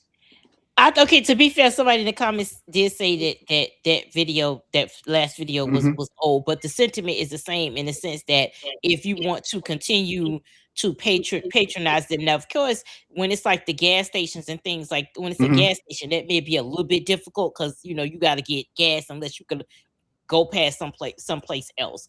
But the mainstays like Chinese food and the hair store and nails, that's things we can avoid. You know what I'm saying? You need gas to get to get and go to work. If you can bypass and find another non-Asian owned place, then that's great. But what we have to start doing is we can't focus on the niggas we can't take with us. You're gonna always have a group of people that's gonna do shit. Harriet left them And her niggas gun behind for for a a reason. Yep. Everybody can't go. Everybody, it's always the niggas that Harriet would have shot. You know what I'm saying? Always. Yeah, that's them. The ones that can't see past themselves. They don't see the greater good. Yes, Mei Ling and them may be treating you right. You might not have no issues with her for the whole time. I was getting my nails done. I never had no issue with the people that did my nails, but I've been with my guy for 10 years. Exactly, but this is bigger than that. This ain't about me. This is about my people. And we never gonna come first to people that don't look like us. Hello. So if I gotta choose between the person that's been doing my shit for decades versus my people, I'm picking my people. Hello. Even if it's at some discomfort for me, if I gotta wear fucking press-ons, if I gotta figure out how to give myself a pet, whatever I need to do, that's it. We can't. What I do is the minute I see a video pop up with a nigga showing, oh, I ain't boycotting shit. My lady they've been good to me, or this new narrative now, this new cool ass narrative of, well, I'll stop shopping with the Asians when Black people stop killing Black people. Nigga, that's just an excuse. Just say you don't have the discipline to have some discomfort in your life for the greater good. Just you don't have the intelligence to decipher the difference. Yeah. Just say you a weak ass nigga. Just say you a bitch ass nigga and going on about your day. You ain't got to sugarcoat the shit. Just say you a bitch ass nigga and be done with it. That's all you got to do. I'm a bitch ass nigga. I need this 10-piece and fries. I need this motherfucking teriyaki. I can't give it the fuck up. Okay? Just say that shit and leave us alone. But every time I see it, all I do is block them. I'm not going to go back and forth with you and be like, hey, if they do this to you, we're not going to be in the street. No, because you know what? You're going to find out. Because at the end of the day, people that don't look like you are not going to ride for you. White people at the end of the day going to get white. Latinos going to get Latino. Fucking Middle Eastern people going to get Middle Eastern. And it's time Black people get fucking Black. It is everybody else in this country has the space and grace to commute to have community amongst themselves, and nothing is ever said. But the minute black people get on one page, y'all love this narrative that niggas can't get on the same page. And when we do, it's a problem because they know that once we get on the same page, it's a wrap for them. Because if we all get on the same page and we start spending money in-house, that means we ain't spending money with them. If we start dating, that means they don't have shit that they can colonize. Don't get it fucked up. Europeans ain't the only colonizers. Latinos be colonizing shit. Middle Eastern, Asian, they be colonizing the fuck out of black culture. Yep. And to take it back to when it's talking about how the white people go and start out rapping and then they go to country music, y'all swapping out one nigga culture for another. Because we on that shit too. That country music is shit too. You just going from one spectrum of a nigga to another. That's all you really doing. But we can't take everybody with us. So to all them people that still getting their hair done, that don't understand the cause, that you still, you can buy this shit online. You know what I'm saying? We're not saying don't get your nails done. Find a black nail tech. Chat GPT. I did it. I found all the black nail salons in New York. Go find it. Don't get your wigs. You can get your wigs. You just ain't got to go buy it from fucking Mei Ling and them down the street. Go online and get that shit. You know what I'm saying? Go find a Tina Turner. Make your wig yourself. Tina made all her wigs herself. Exactly. Go on YouTube and find out how to do you a motherfucking quick weave if that's what you got to do. It's ways around this shit. But we can't hold. There are no excuses. Yes, there's no excuses. So that whole, we know it's gonna happen. Them Asians at a certain point, it's a ban. It's a total. It's a ban. I ain't never going back. Fuck it. Yeah, you tried us. Yep. That one Asian guy that got his ass up, we can't find him no fucking way. They threw up the Asian bat signal on that nigga and said, yeah, we getting you the fuck up out of here because you ain't seen that motherfucker yet. He got his ass up in overnight. I don't know if the Asian delegation found out where the fuck he was and they done put him back on a motherfucking boat somewhere. I bet you that bitch in Asia right fucking now because he fucked up. He started a whole movement with his anti-black ass. That's sort of good because that convinces me. That convinces me that there's some Asians that are seeing what the fuck they like. Get the fuck away from us with all that bullshit. Like being from Oakland. It's hurting their pockets. Yeah, and yeah, that's going to stop the money to the American economy, and most of it is black women. Yeah. You fucked around and you found out. If we all, or even if half of us say no, what are you going to do? White people don't buy Chinese food. They don't. So speaking of that, I did a video. White people don't buy wigs. I was like, and when they do, they don't buy it from Asians. So I don't have problems. I ain't got to worry about boycotting no Chinese restaurant because I was like, that ain't really Chinese food anyway. Ooh. Now wait a minute. Pause real quick. So Panda Express. Can we still have Panda Express? It's American. No. Panda. So here's the thing. Here's my thing.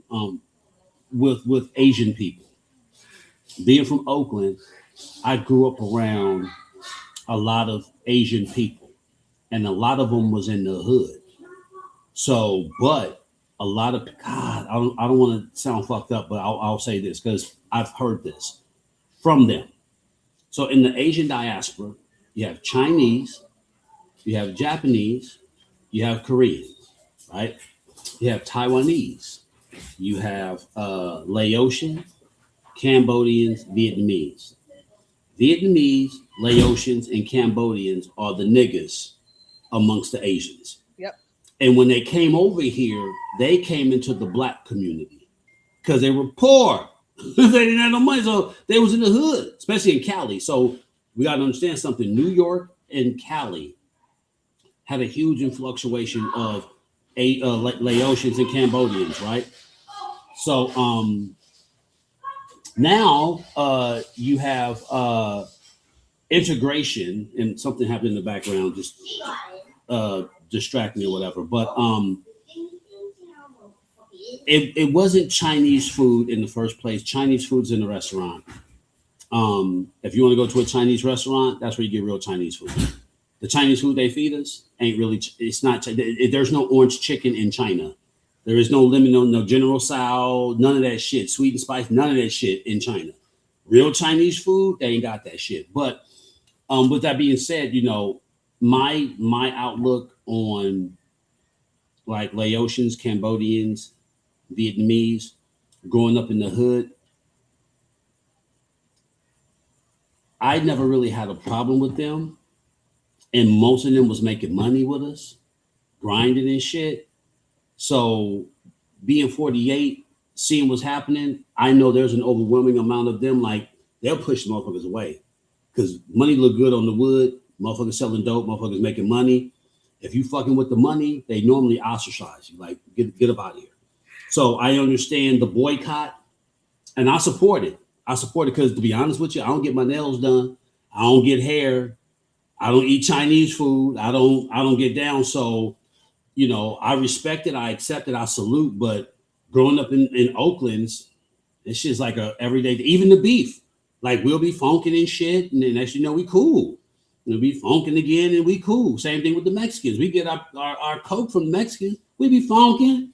Prices go up. We be cool.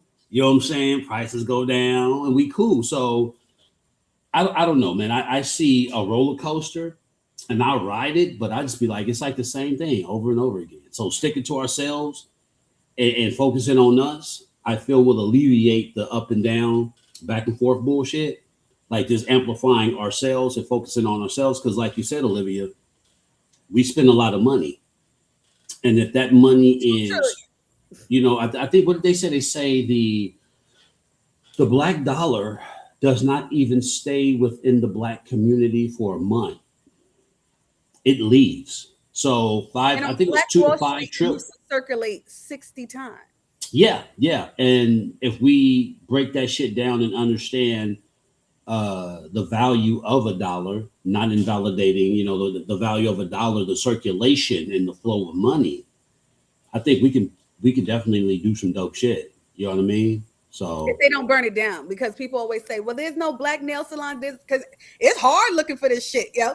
Yeah. And black hair salon, black. And not only is it hard, but they monopolized a lot of shit. It's really hard. Like when they monopolize shit, you're looking at generational wealth. It's like we've been going here for 30 years. So, you know, I understand the importance of it, but when your mind when it's muscle memory, like this is where you go, this is where we have been going, to break away from that shit, you normalize a certain thing, breaking away, it's like drugs. It's like go cold turkey or smoking cigarettes or drinking. So it's hard, you know what I mean? But they monopolize. 'Cause I got cousins that do nails, and I'm happy for them, but I'm just like, I can just imagine like you're dope, nothing like raw, but you're getting into the market that's been dominating for 20 plus years. It's like, I see that struggle, like, man, you know what I'm saying? Like, it's very, I could just see like, you know, you selling dope on the block, you gonna come in and sell dope. It's an uphill battle. You know what I mean? And the only way it could progress is if, like you said, we find black businesses and promote it. And it's hard, but if you're not willing to put forth the effort to find, because people are so lazy. Or create your own shit. Yeah. It is so easy. I've always wanted a nail salon. I've always wanted a hair salon. I wanted full service spa. And I feel like now there's no market for it. There's not a lot of nail salons, hair salons that are traditionally African-American black. And so I feel like we can make some money. Yeah. I mean, there is. It's just it's so fucking hard, man. Like competing with these people. Because, you know, Big Bank take Little Bank. Slavery was hard. Well, yeah, I agree. Yeah. But, you know, Big Bank in this business game, Big Bank take Little Bank. So I suggest if you come into this game, you better have some cheddar to compete, because Big Bank take Little Bank. And it's a cold game. I hate it, but well, that's where being on the same page comes along, because if all their clientele is black and all their clientele come to me, then I don't see the problem. And how many of our people fuck with us though? Like, I'm sure you got a business right now. How many of your people really fuck? You know what I'm saying? Like, they'll spend $1,500 for this, but they won't spend $1,000 with you. Talent beats all of that. If you got the best nails on the block, you got the best nails on the block. But this is the thing though, as black people, and I'm not saying, I talked about this before. It's when we say lower your price, it's not to say you're not worth what you do. We're not saying that. You're worth it, but you got to stop pricing out your community.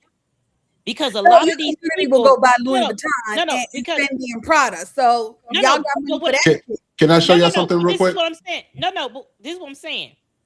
Yes, you have money for that, and that's a whole nother conversation, which means you got to get out of that. You got to get out of giving money to white people with equating quality with whiteness. But we're not gonna act like niggas ain't greedy, and they doing the same shit Asians do. Asians, one thing you can say is they'll grind it out, right? They upcharging a lot of shit, but a lot of niggas want to do less work and get the most money. So if you're a hairdresser, instead of you working a whole bunch of heads for the week and collecting your money like Miss Jackson used to do back in the day, you want to charge a bitch $200 or $300, so you only got to do 4 heads that week and make $1,000, and you don't want to grind it out. They're grinding it out. These Asians run the nail salon like a fucking assembly line. They got you in and out, in and out. Niggas, I got a book. I can't walk in. I gotta give you a deposit. You can't bring my no nails done now, you can't soak the nails. You don't. I gotta soak the nails before I come off. I gotta if it's within 2 weeks and 2 nails come off, that's a whole new. It's all these fucking rules, and you're gonna have to compete fairly. You cannot continue to price your people out and make it to where we're going to other people, because it's not that the Asians are better. It's not that they're better, because a lot of times they be talking shit we just don't understand. It's not that they're better, but we can walk in there.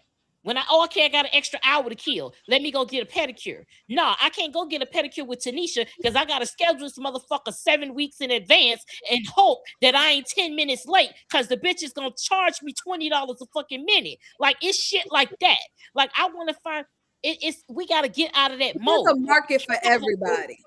You can't have a market for people that want to pay. You saw that girl that charged $5,000. It is. There's people paying it. It's people paying it. But not everybody can afford that. So what I'm saying is, if you could sell sneakers, just because you could sell them for $150, don't mean you should. If you can sell them for $50 and still make a profit, and you got more people in the neighborhood buying them $50 pairs of shoes, you're gonna get the money. The people will come to you if they can afford it. If we get back to community, people can afford it. You just got to stop pricing out your people, and you got to stop being about the fucking profit 24/7, 365. You got to work with your people. That, hey, let me reasonably price this shit. Why is a haircut $60? That nigga got to see you every week or every other week. He coming back. So why are you going to make it to where he can't come back? Men have to get their haircut every 1 to 2 weeks. So why are you going to charge him the equivalent of his light bill 1 to 2 weeks? Niggas ain't going to pay that. And then when they go on YouTube and learn how to cut their shit, and now you ain't making no money, what we going to do? So what I'm saying is, with this new black renaissance, this black-owned business renaissance, we got to make this shit affordable so that your people can shop with you, so they can buy black and come back, not buy black one time and then go back to somebody else because they can't afford to shop with you. A lot of these black people that are having these businesses, they want to be able to be on Instagram and get a G-Wagon and not put in the time. If I can go to Miss Jackson and get a fucking wash, condition, cut and color from her for $60, why the fuck I'm paying this bitch $200 to put a wig on me that's only gonna last a goddamn week? We doing something wrong. We doing something wrong. Nikki, can I ask you something? Because this was a black-owned Atlanta nail salon owner. She says business increased amid the boycott, but customer tipping has dropped. So this was what she had posted. She says, so I own a nail salon, black-owned in Atlanta, and we've been doing great since the boycott. But I have one question. Why don't y'all tip? Tipping for our salon was at 18% before the boycott. Now it's at 7%, but our sales have doubled. And then she also said, disclaimer, I don't take new clients. I have my set clientele. I do step in and help when I can. I receive 100% of my money. So I personally don't care about a tip, but my staff work on commission. So I want people to tip them. She read that part right there. Go ahead and read it. And I want you to go back to that part because that's the key part right there. And then she also stated, I'm not raising our shop prices to add in tips. I was curious as to why tipping went down on the last 2 weeks. My staff is paid well and they aren't complaining about tips. I'm just curious. And then you wanted me to read this last part? Just the price. See, she said she has her set clientele. That means the prices that you're setting. When you set a specific high price, you're only going to lock in a certain amount of people forever. You're not going to get new people when you're selling X amount. The nail industry as a whole needs to come down. Nowadays, I'm not expecting you to charge 90s prices, but you're charging to put the, for people that don't know, right? You're charging for the tip. Now they want to charge you to cut it down. So it comes long. They're charging you to cut it down, which you're going to cut it down anyway, because not everybody wants long nails. Then they're charging you to shape the nail. Then they want to charge you. So now you've paid for the tip. The service itself. What city you in, girl? Listen, the service itself is $55, right? Let's say it's $55. Then they're going to charge you. They want to charge you $5 to put the tip on. Then they want to charge you $5 to cut it down. Now they want to charge you $5 to $10 depending on how you want it shaped. All of this is a la carte. So by the time you get your nails and your feet done, you've easily spent $100 to $150. So if I'm spending $100 to $150, I'm not gonna leave much for the fucking tip. That's why your shit is low. Maybe if you said, hey, for the girlies that want a regular fucking fresh set, no designs, none of that shit, it's a regular set. This is the set price you're gonna pay. And charge that. Then, if you want to get artistic and creative, you should be paid for your your artistry, and your creativity. That's time consuming. You should be paid for that. You should charge extra for that. But for the girls that just want to be in and fucking out, y'all are charging ridiculous amounts of money. You're outpricing people. And if you're so worried about your staff, then you pay them accordingly, because tipping is not a substitute for your fucking for paying your employees. That's where we done got shit fucked up. Tipping started because white people didn't want to pay black people a fair wage. So they had to rely on tips in order to make it. Tipping comes from slavery. Are taking, just like we do in life, white supremacist tactics, and we're using it as tradition. She's greedy. Now I will say, I will agree with you. She's greedy. And she's also, greedy. Her talent ain't that good. Exactly. Because she has a set group. She has a set group because she hasn't grown outside of what she wants to do. Yep. If you pay your employees well, that wouldn't have never been a post. If you paid your employees well, if you did better nails, that wouldn't be a post. Exactly. If you do a good job, they're going to tip you. Tipping is not mandatory. Yes, most people can't. That's a luxury, getting your nails done. And if I have to spend that, mind you, I have a daughter. So I would go with so for me and her, that's $200+. So imagine spending $200+ every 3 to 4 weeks. And I used to be a bad bitch, because I used to be in that motherfucker every 2 weeks. I had to start spacing that shit out to monthly. I used to do 2 weeks. So imagine. Now it's exactly. And so imagine that price. You can't afford to tip. Yeah. So a 10-15% tip on top of $200. It's like, we're not saying we don't want to tip. And she said 18%. Perhaps that's what's killing me. When did the minimum become 18%? Because I see that everywhere now. Yeah, you see. Right. Restaurants too. So Matt, what do you think about tipping? Because we talking about nails, but in general, what do you and Trey? What do y'all think about tipping culture in general? Has it gone too far? Way too far. Why am I at Starbucks having to tip before I even got my drink from this cashier that is doing their normal ass job, not doing no extra shit? Why? Why? And they get an attitude when you don't tip them too. Yeah. Well, why are you at Walmart tipping in the self-checkout? Somebody said Walmart is requiring tipping at the self-checkout. I done scanned my shit myself. Yeah. Who is this tip going? Where's my money? Where's my paycheck? The other day, I'm celebrating the Knicks in New York, and I'm at this club or whatever, and I asked for a glass of champagne. I have to tip you mandatory. This place was mandatory 18%. For you to open a champagne bottle and pour it, You didn't mix nothing. You didn't mix up nothing. What the hell are you talking Well, about? you know, let's look at it like this. I do tip, and I really don't have a problem with tipping because I look at it from a different perspective. Motherfuckers can't survive. It's too expensive. I think if people were being paid adequately to where they can live, it wouldn't be a fucking tip. You wouldn't need to make, subsidized side money for your service if you were getting paid a fucking affordable wage.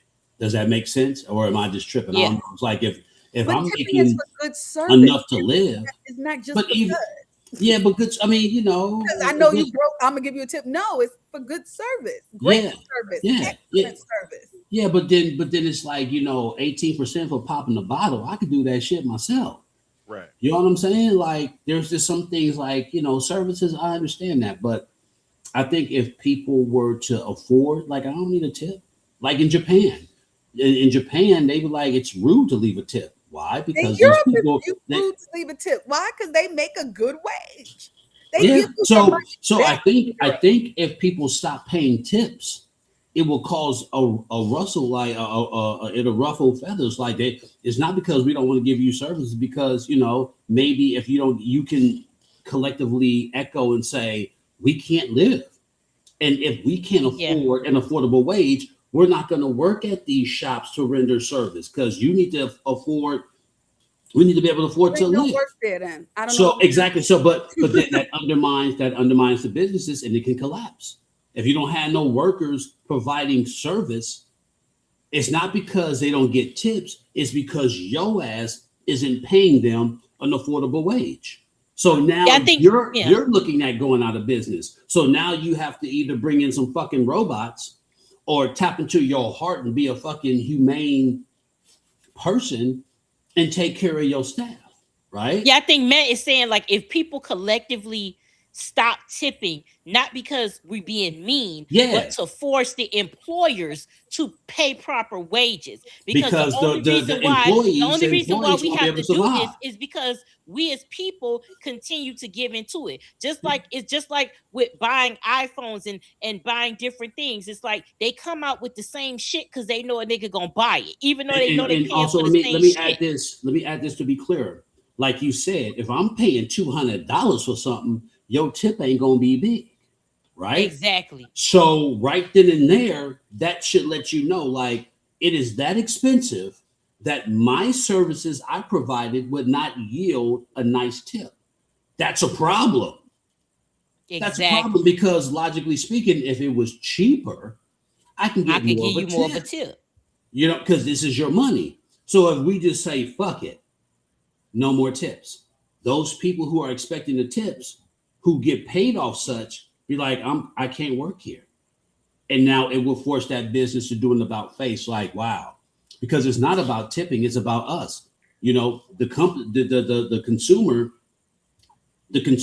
helps keep us afloat, sure. Consumerism. But if you don't have the staff, if you don't have the manpower to push your services, because you can't properly take care of them, your shit collapse. But I think the quality of service has also gone down. That's why tipping has gone down. Well, fuck yeah, motherfuckers are tired. I feel like people don't want to work no more. And so you go to restaurants and the service is and you want to tip. You go to a bar and the service is and you want to tip. Like you go to these places and you go to a nail salon and the service is and you want to tip. No, tipping was extra because you did something extra. Yeah. It wasn't just because it's Tuesday and you did a service and I have to tip you. Hell no. That's not how that works. Tipping you now, the shit when it's like, if I'm at Subway or you swear because I've been certain place and I'm picking up food, I'm not tipping you because that's not a service you provided for me, especially when I'm picking up the shit myself. Whether I put a tip, you was gonna cook the shit and hand it to me any fucking way. So it's like it's certain things that's out of control. Now that's out of control when you're doing it, and you got a lot of places that's sneaking the shit. You got to look at your receipt because even when you hit no, that's what happened to me. If you look at your receipt, that shit will say I look one time and I say, wait, why my card is different, even though it's a little piece of change? That's how they get you, because they think you won't notice the shit. But listen, when you a broke bitch, you know where every dime is. Hey, listen, when you trying to pay these motherfucking bills, you know where every goddamn dime is to the fucking T, bitch. I read know. the menu, and the menu said $28. Exactly. So it's just like, where this come from? Oh, yeah. So mandatory. it's just, I 18% agree with tip. Matt, and I understand both ways. It's like, when you give me good service and I got it, I'm gonna tip you. I'm not gonna tip you if you give me shitty service. Now you gotta be downright awful for me to not give you nothing. Because I grew up with, at Publix, you ain't supposed to do this. But my mom and my dad, when the people used to bring the groceries to us, we tip them a couple of dollars. You're not supposed to do that, but that's just how my mom and dad was. Now, they go get lunch with that. They could go get a soda or something on their break or something like that. That's what you do. I don't have no problem with that, because that's just how we are. But it's a problem when the tip becomes an entitlement. Yes. I think that's the issue. I think when the tip becomes an entitlement, now we got an issue with it, because you gave me a service, I paid you for the service. Anything after that is extra if Because I you want did to extra. because you did extra and I'm being nice about it. But if I paid for the service, I paid for the service. So we're done here. The obligation has been fulfilled. My issue is when these people act like the tip is a fucking entitlement. And that's not it. At that point, you got to take it up with your employer. You got to take it up with your employer that you're not paying me enough to the point where I got to be an asshole to the people I'm serving. Now we got a problem. So that's what it is. It's when the tip becomes an entitlement is where we have an issue. But I wanted to ask Matt and Olivia this. When people say we should get together and all stop paying rent, we should get together and all stop tipping. Do you think that will ever happen? And what do you think is holding up? Like, when people say, if we all left our jobs right now, they can't fire everybody. Of course, it's going to be some people that's going to stick around. But do you think that there's ever going to come a time in this country where we just legitimately get together and say, we're not paying rent and we never pay rent? Not never, but we stop so that these things that need to change can change. Do you think that's ever going to come? And what do you think is the holdup? Yes, it's going to come, but not now. And the holdup is we value too much of the little shit we have. And that's just being realistic. We don't have a lot. So we cherish what we do have. And we haven't got to the point where we become more selfless. None of this shit we have truly matters. It matters in the sense of bringing us comfort. But if the shit hits the fan, nothing we really have is going to bring us comfort. So there's a gray area. And this is me speaking from a military mind as a retired non-commissioned officer. It's like, you have to be ready to sacrifice some shit. You have to, everything we do requires sacrifice. You want to be a professional athlete, a professional wrestler, want to be in the military, you're sacrificing time. Time you'll never get back with your kids, your spouse, because you're deploying. Or you become something, you invest that time into something more important, right? That you can never get back. That's a sacrifice. And I don't think we are ready to sacrifice on a level to where it can move mountains. Is it doable? Walk to work like they did during the bus boycott. Yes. You couldn't get a ride, so you just have to walk and you had to eat it. I think it's going to happen, but we need to be pushed a little bit more. People not mad about it. I keep saying that. Yes, you're right. Actually, you know what? And people are it's not mad.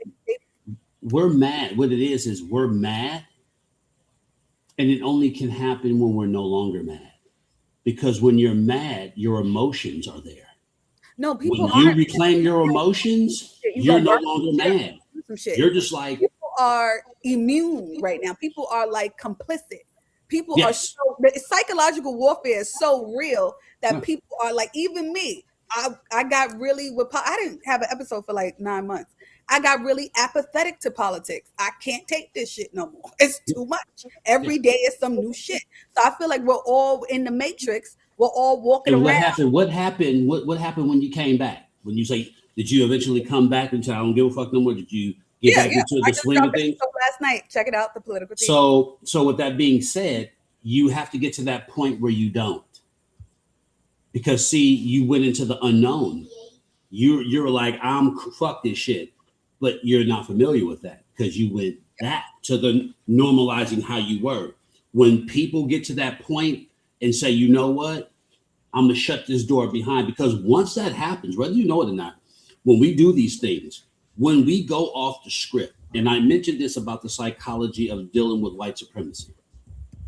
They know our psychology, they know the script. We know the psychology, we know the script, and we constantly do this. What we don't do is rewrite the script, because when you rewrite the script, you are now creating something you've never created before. And when you step off your square and to get into something you've never been familiar with, it's scary. You've never done it before. So to initiate something that would change the landscape across the board, if everyone stopped working, everyone stopped paying rent, this isn't some, oh, well, once they hear us, we go back to the way it was. No. After that, you change the game. That's like work from home during the pandemic. Nobody want to go back now. The ripple effects, like corporations start collapsing, financial institutions starts collapsing. All of these things, there is no going back to collapsing right now. Right on. Now we're gonna get back to the regular schedule. No, you've effectively changed the landscape, and no one can see past that. See, in our everyday lives, we know something's gonna happen till we get back to normal. Yeah. It calms down and we're back to doing the same shit again. We normalize that, and that brings us comfort because we know we're going to snap back. But when you're like, okay, boom, out the gate, you can't come back no more. Now you have to navigate, think, and write down and establish shit. That is a task that scares people in the military. It's like, when we get out this ECP, whatever the fuck happened, there ain't no going back until it's complete. You initiate something, you go all the way through until the mission's complete. And a whole lot of crazy shit can go on from initiating to accomplishing that mission. And in between that, you can't go back. So when the mission's over, now you can set up, okay, now what are we doing now? Because now what you've accomplished, you can go back and relax in that because you established it. So in the process of, you can't go back, and that scares Americans. It scares us because who the fuck has done it? And with the little bit of what you have, who's really ready to just compromise that shit? We've done it though. We've done it before. We did it with the bus boycotts. We did it with the Target. No, but we went back. But no, we went back. I don't shop at those places. No, when I say I don't call it a boycott. No, I'm not saying going back, not going back to the shops. What I'm saying is it goes back to, okay, cool, we did that, we cool. When we talk about everyone boycotting, rent, mortgage, like that's going to be like a mega bomb. A mega bomb is going to ripple like Target. That's showing the discipline that we don't have to spend our money with you. When collectively, let's say 5% of the population, 5% says we ain't paying shit no more. 5 to 7% of the population can shut this bitch down. Yeah. I think what matters is that what he's saying is that we didn't go like the boys. Okay, with the bus boycott, right?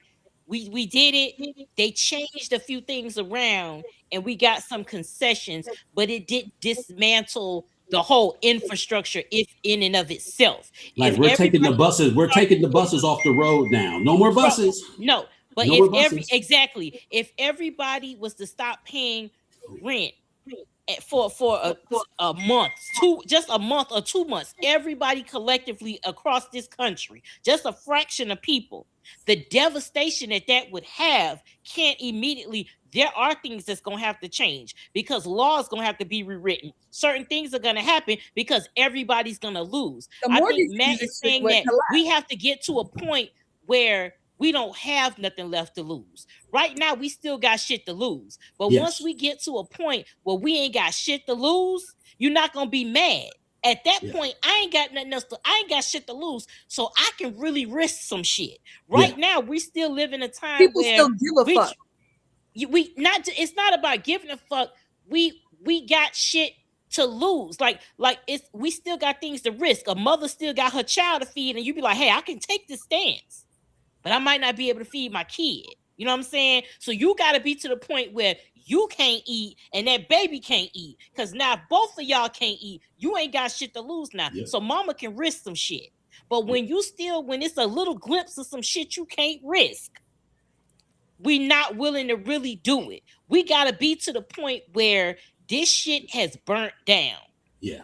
That's why I think it's important. Nothing salvageable at all. Nothing. I think we got to sit this shit out until white folks burn it down. Yeah. Because once white people burn it down, we can rebuild it in our image, they waiting on not us, theirs.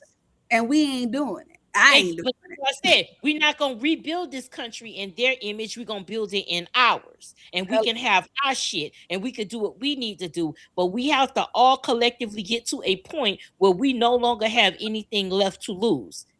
Before we can make the move that everybody wants us to make. So it's not that we don't give a fuck or we not mad enough yet. White people ain't mad enough because white people are the ones that need to fuck some shit up. White people ain't mad enough to stop whiting.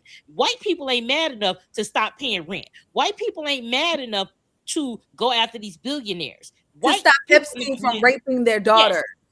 Exactly. They're not mad. That's why I like Timothy They're McVeigh. killing their daughters. Yeah, they're not mad enough. Niggas been fed the fuck up. But at the same time, niggas got to protect the little bit of change they got, the little bit of shit they got left. And until that becomes unimportant, the minute that becomes unimportant, it's a wrap. Then it's over. The minute everybody collectively says, I ain't got shit left to lose.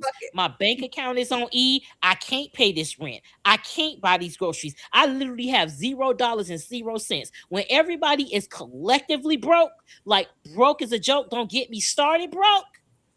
That's when shit gonna get fucked up. And that's what's happening. That's what's happening right now. Actually, it's happening. It's actually happening right now with MAGA and Republicans. It's happening because they're realizing they tried to stick it to the libs and got stuck. Well, take that back.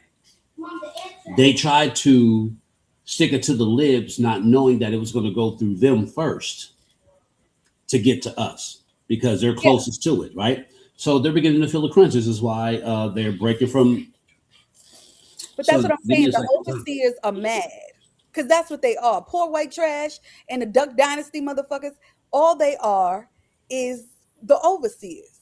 You remember the overseers didn't have a lot of money. They were poor.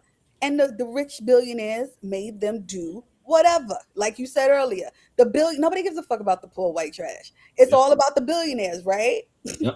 So they are getting mad. I seen this clip of this little woman, and she looked like she a product of two cousins. I swear to God. Jesus. And she's mad at Trump because Trump is impacting the poor, and she's poor, and he's not helping her, and she thought that it was gonna be different, and the same sad story they all got, and now she has regrets for voting for him and all these things. It's like, girl, bye. But you know what? That's good. And since I'm an asshole, I whisper to them, "What you gonna do about it? What you gonna do about it?" That's why I like Timothy McVeigh. Timothy McVeigh, he hated the government and blew the face off a fucking building. Now, the only reason why I would not give him his flowers because it affected a daycare to kill kids. So that has to get squashed. But you talking about the Oklahoma bombing? He was so mad. 400 pounds of fertilizer and blew the building. So that lets me know that white people are fully capable of having enough. And and that's why I'm like, I whisper to them, when they say Tucker Carlson, we were talking about it yesterday on the podcast. Oh no, white people been had enough. They had enough when they saw us doing well. It's easy for them to have enough. They just don't. That's why they hate Obama. Because it goes against the narrative that we're all poor, uneducated, ugly, and all these things. Right. However, we are going to have to continue this conversation in our next show. Because listen, we got into some things today, and there is a bigger conversation to be had about these industries. So we would love to have you both back on the show, but make sure you guys tap in. You guys, thank you guys so much for joining us today. Thank you, Liv. Thank you, Matt. Liv, tell us where we can find you. All right, so my Instagram got deleted, so I have a new Instagram. Are you serious? Arguing with white people, yo. I feel like I got set up, but whatever. You probably did. I did get set up. Like she just DM'd me some crazy shit. I said some crazy shit, and my shit was gone. What's your handle? Oh, right there. But it's Livy Pope, LIVIIPOPE. My podcast is The Political Tea, so you can find it anywhere on streaming services and on YouTube, and you can go to thepoliticaltea.com. Gotcha. All right, cool. What about you, Matt? Oh man, OG Big Matt 510. There you go, right there. If you click the link tree, click the link. Click the that one right there.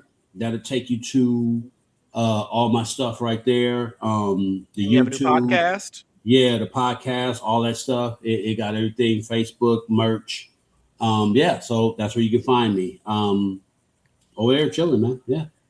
Yes, indeed. And you guys can find me on Instagram at Trey Rich Live and then also Trey Rich Music. Make sure you guys are downloading Black Boy Joy on all streaming platforms. Make sure you get that Black Boy Joy merch. And I love the song. Thank you. And the other song too, that was hilarious.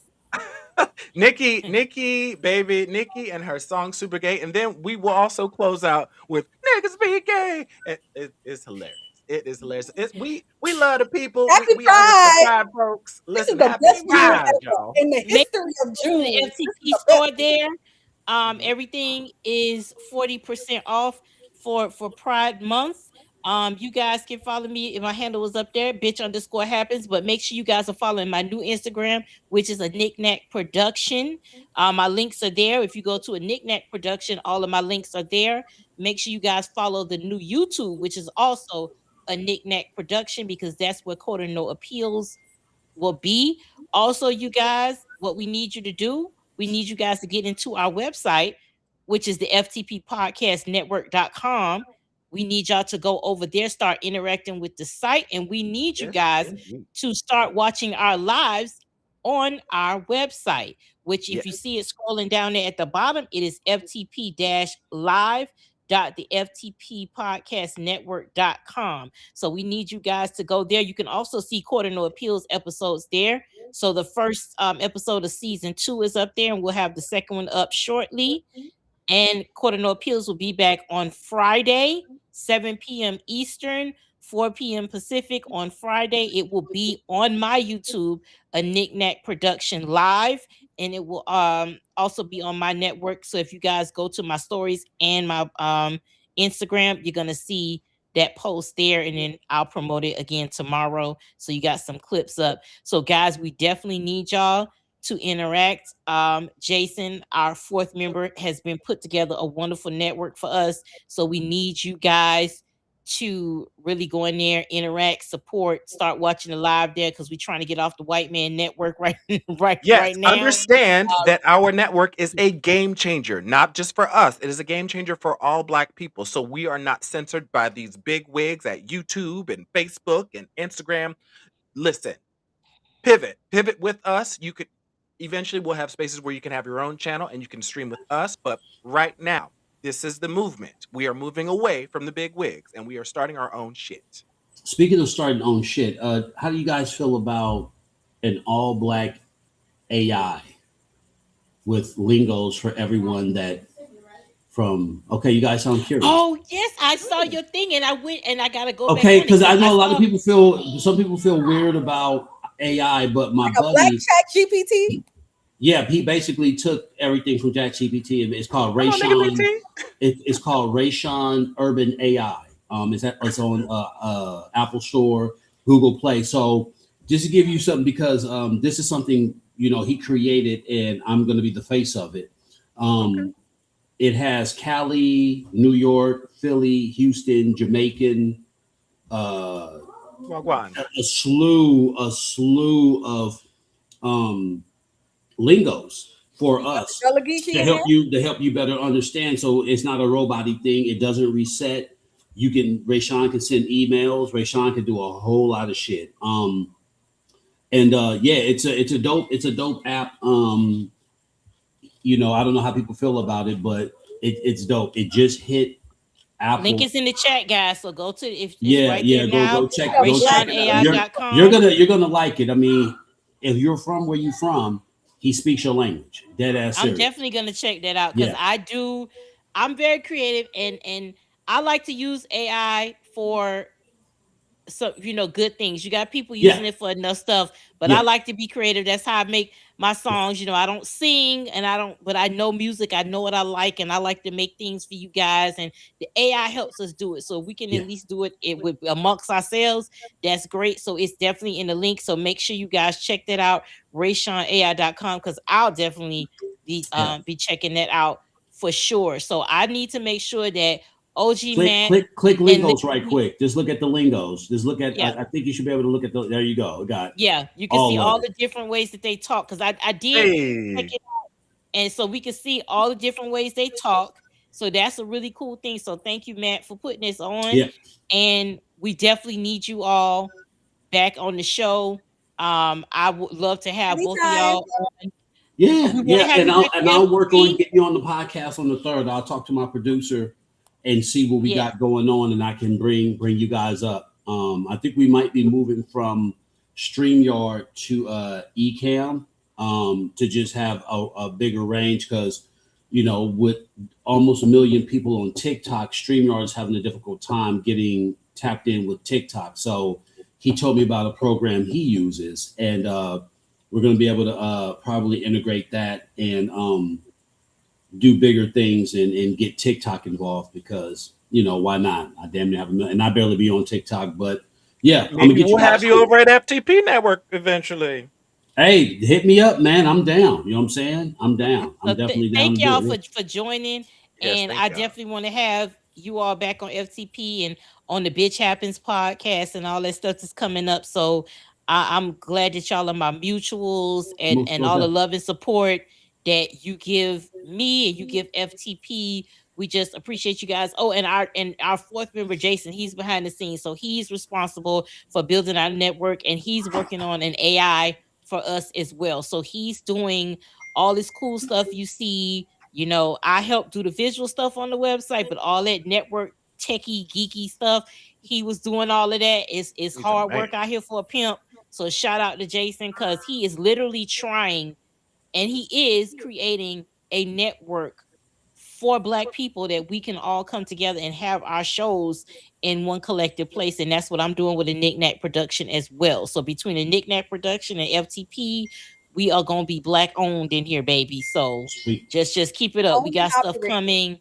So make sure y'all come back. Make sure you tune into But Can You Take a Punch? Make sure you are tuning into The Political Tea, and make sure y'all are back here tomorrow for our Thursday show, which is 5 p.m. Pacific, 8 p.m. Eastern. That's our 1 hour show. And then Friday, Quarter No Appeals is back. So see, we back with season 2, baby. So we in here with Quarter No Appeals.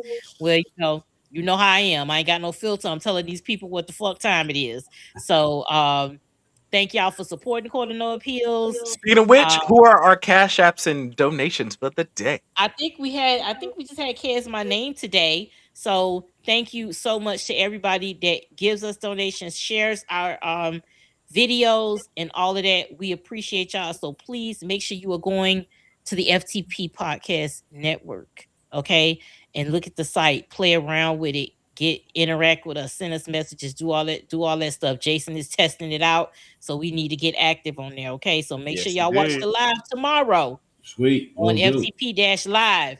The FTP Podcast Network. Okay, so thank y'all, and we'll see y'all tomorrow. All right, take it easy. Peace. Niggas be gay,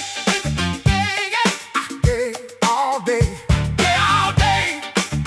I said niggas be gay, niggas be gay, gay all day, gay all day. Oh, niggas be gay, niggas be gay, gay all day, gay all day.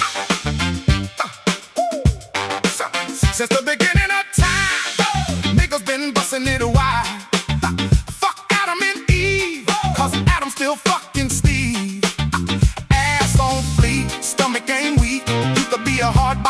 bust off top. Once I'm in that ass, you know I won't stop. Trade is my name. Bossy is my game. Bitch, I'll take your man. It's all the same. Niggas be gay. Niggas be gay. Gay all day. Gay all day. I say, niggas be gay. Niggas be gay. Be gay. Gay all day. Gay all day. Niggas be gay. Gay all day. Gay all day.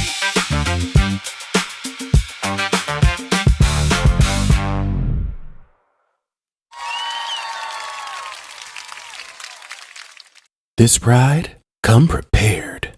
A confident top deserves a clean bottom.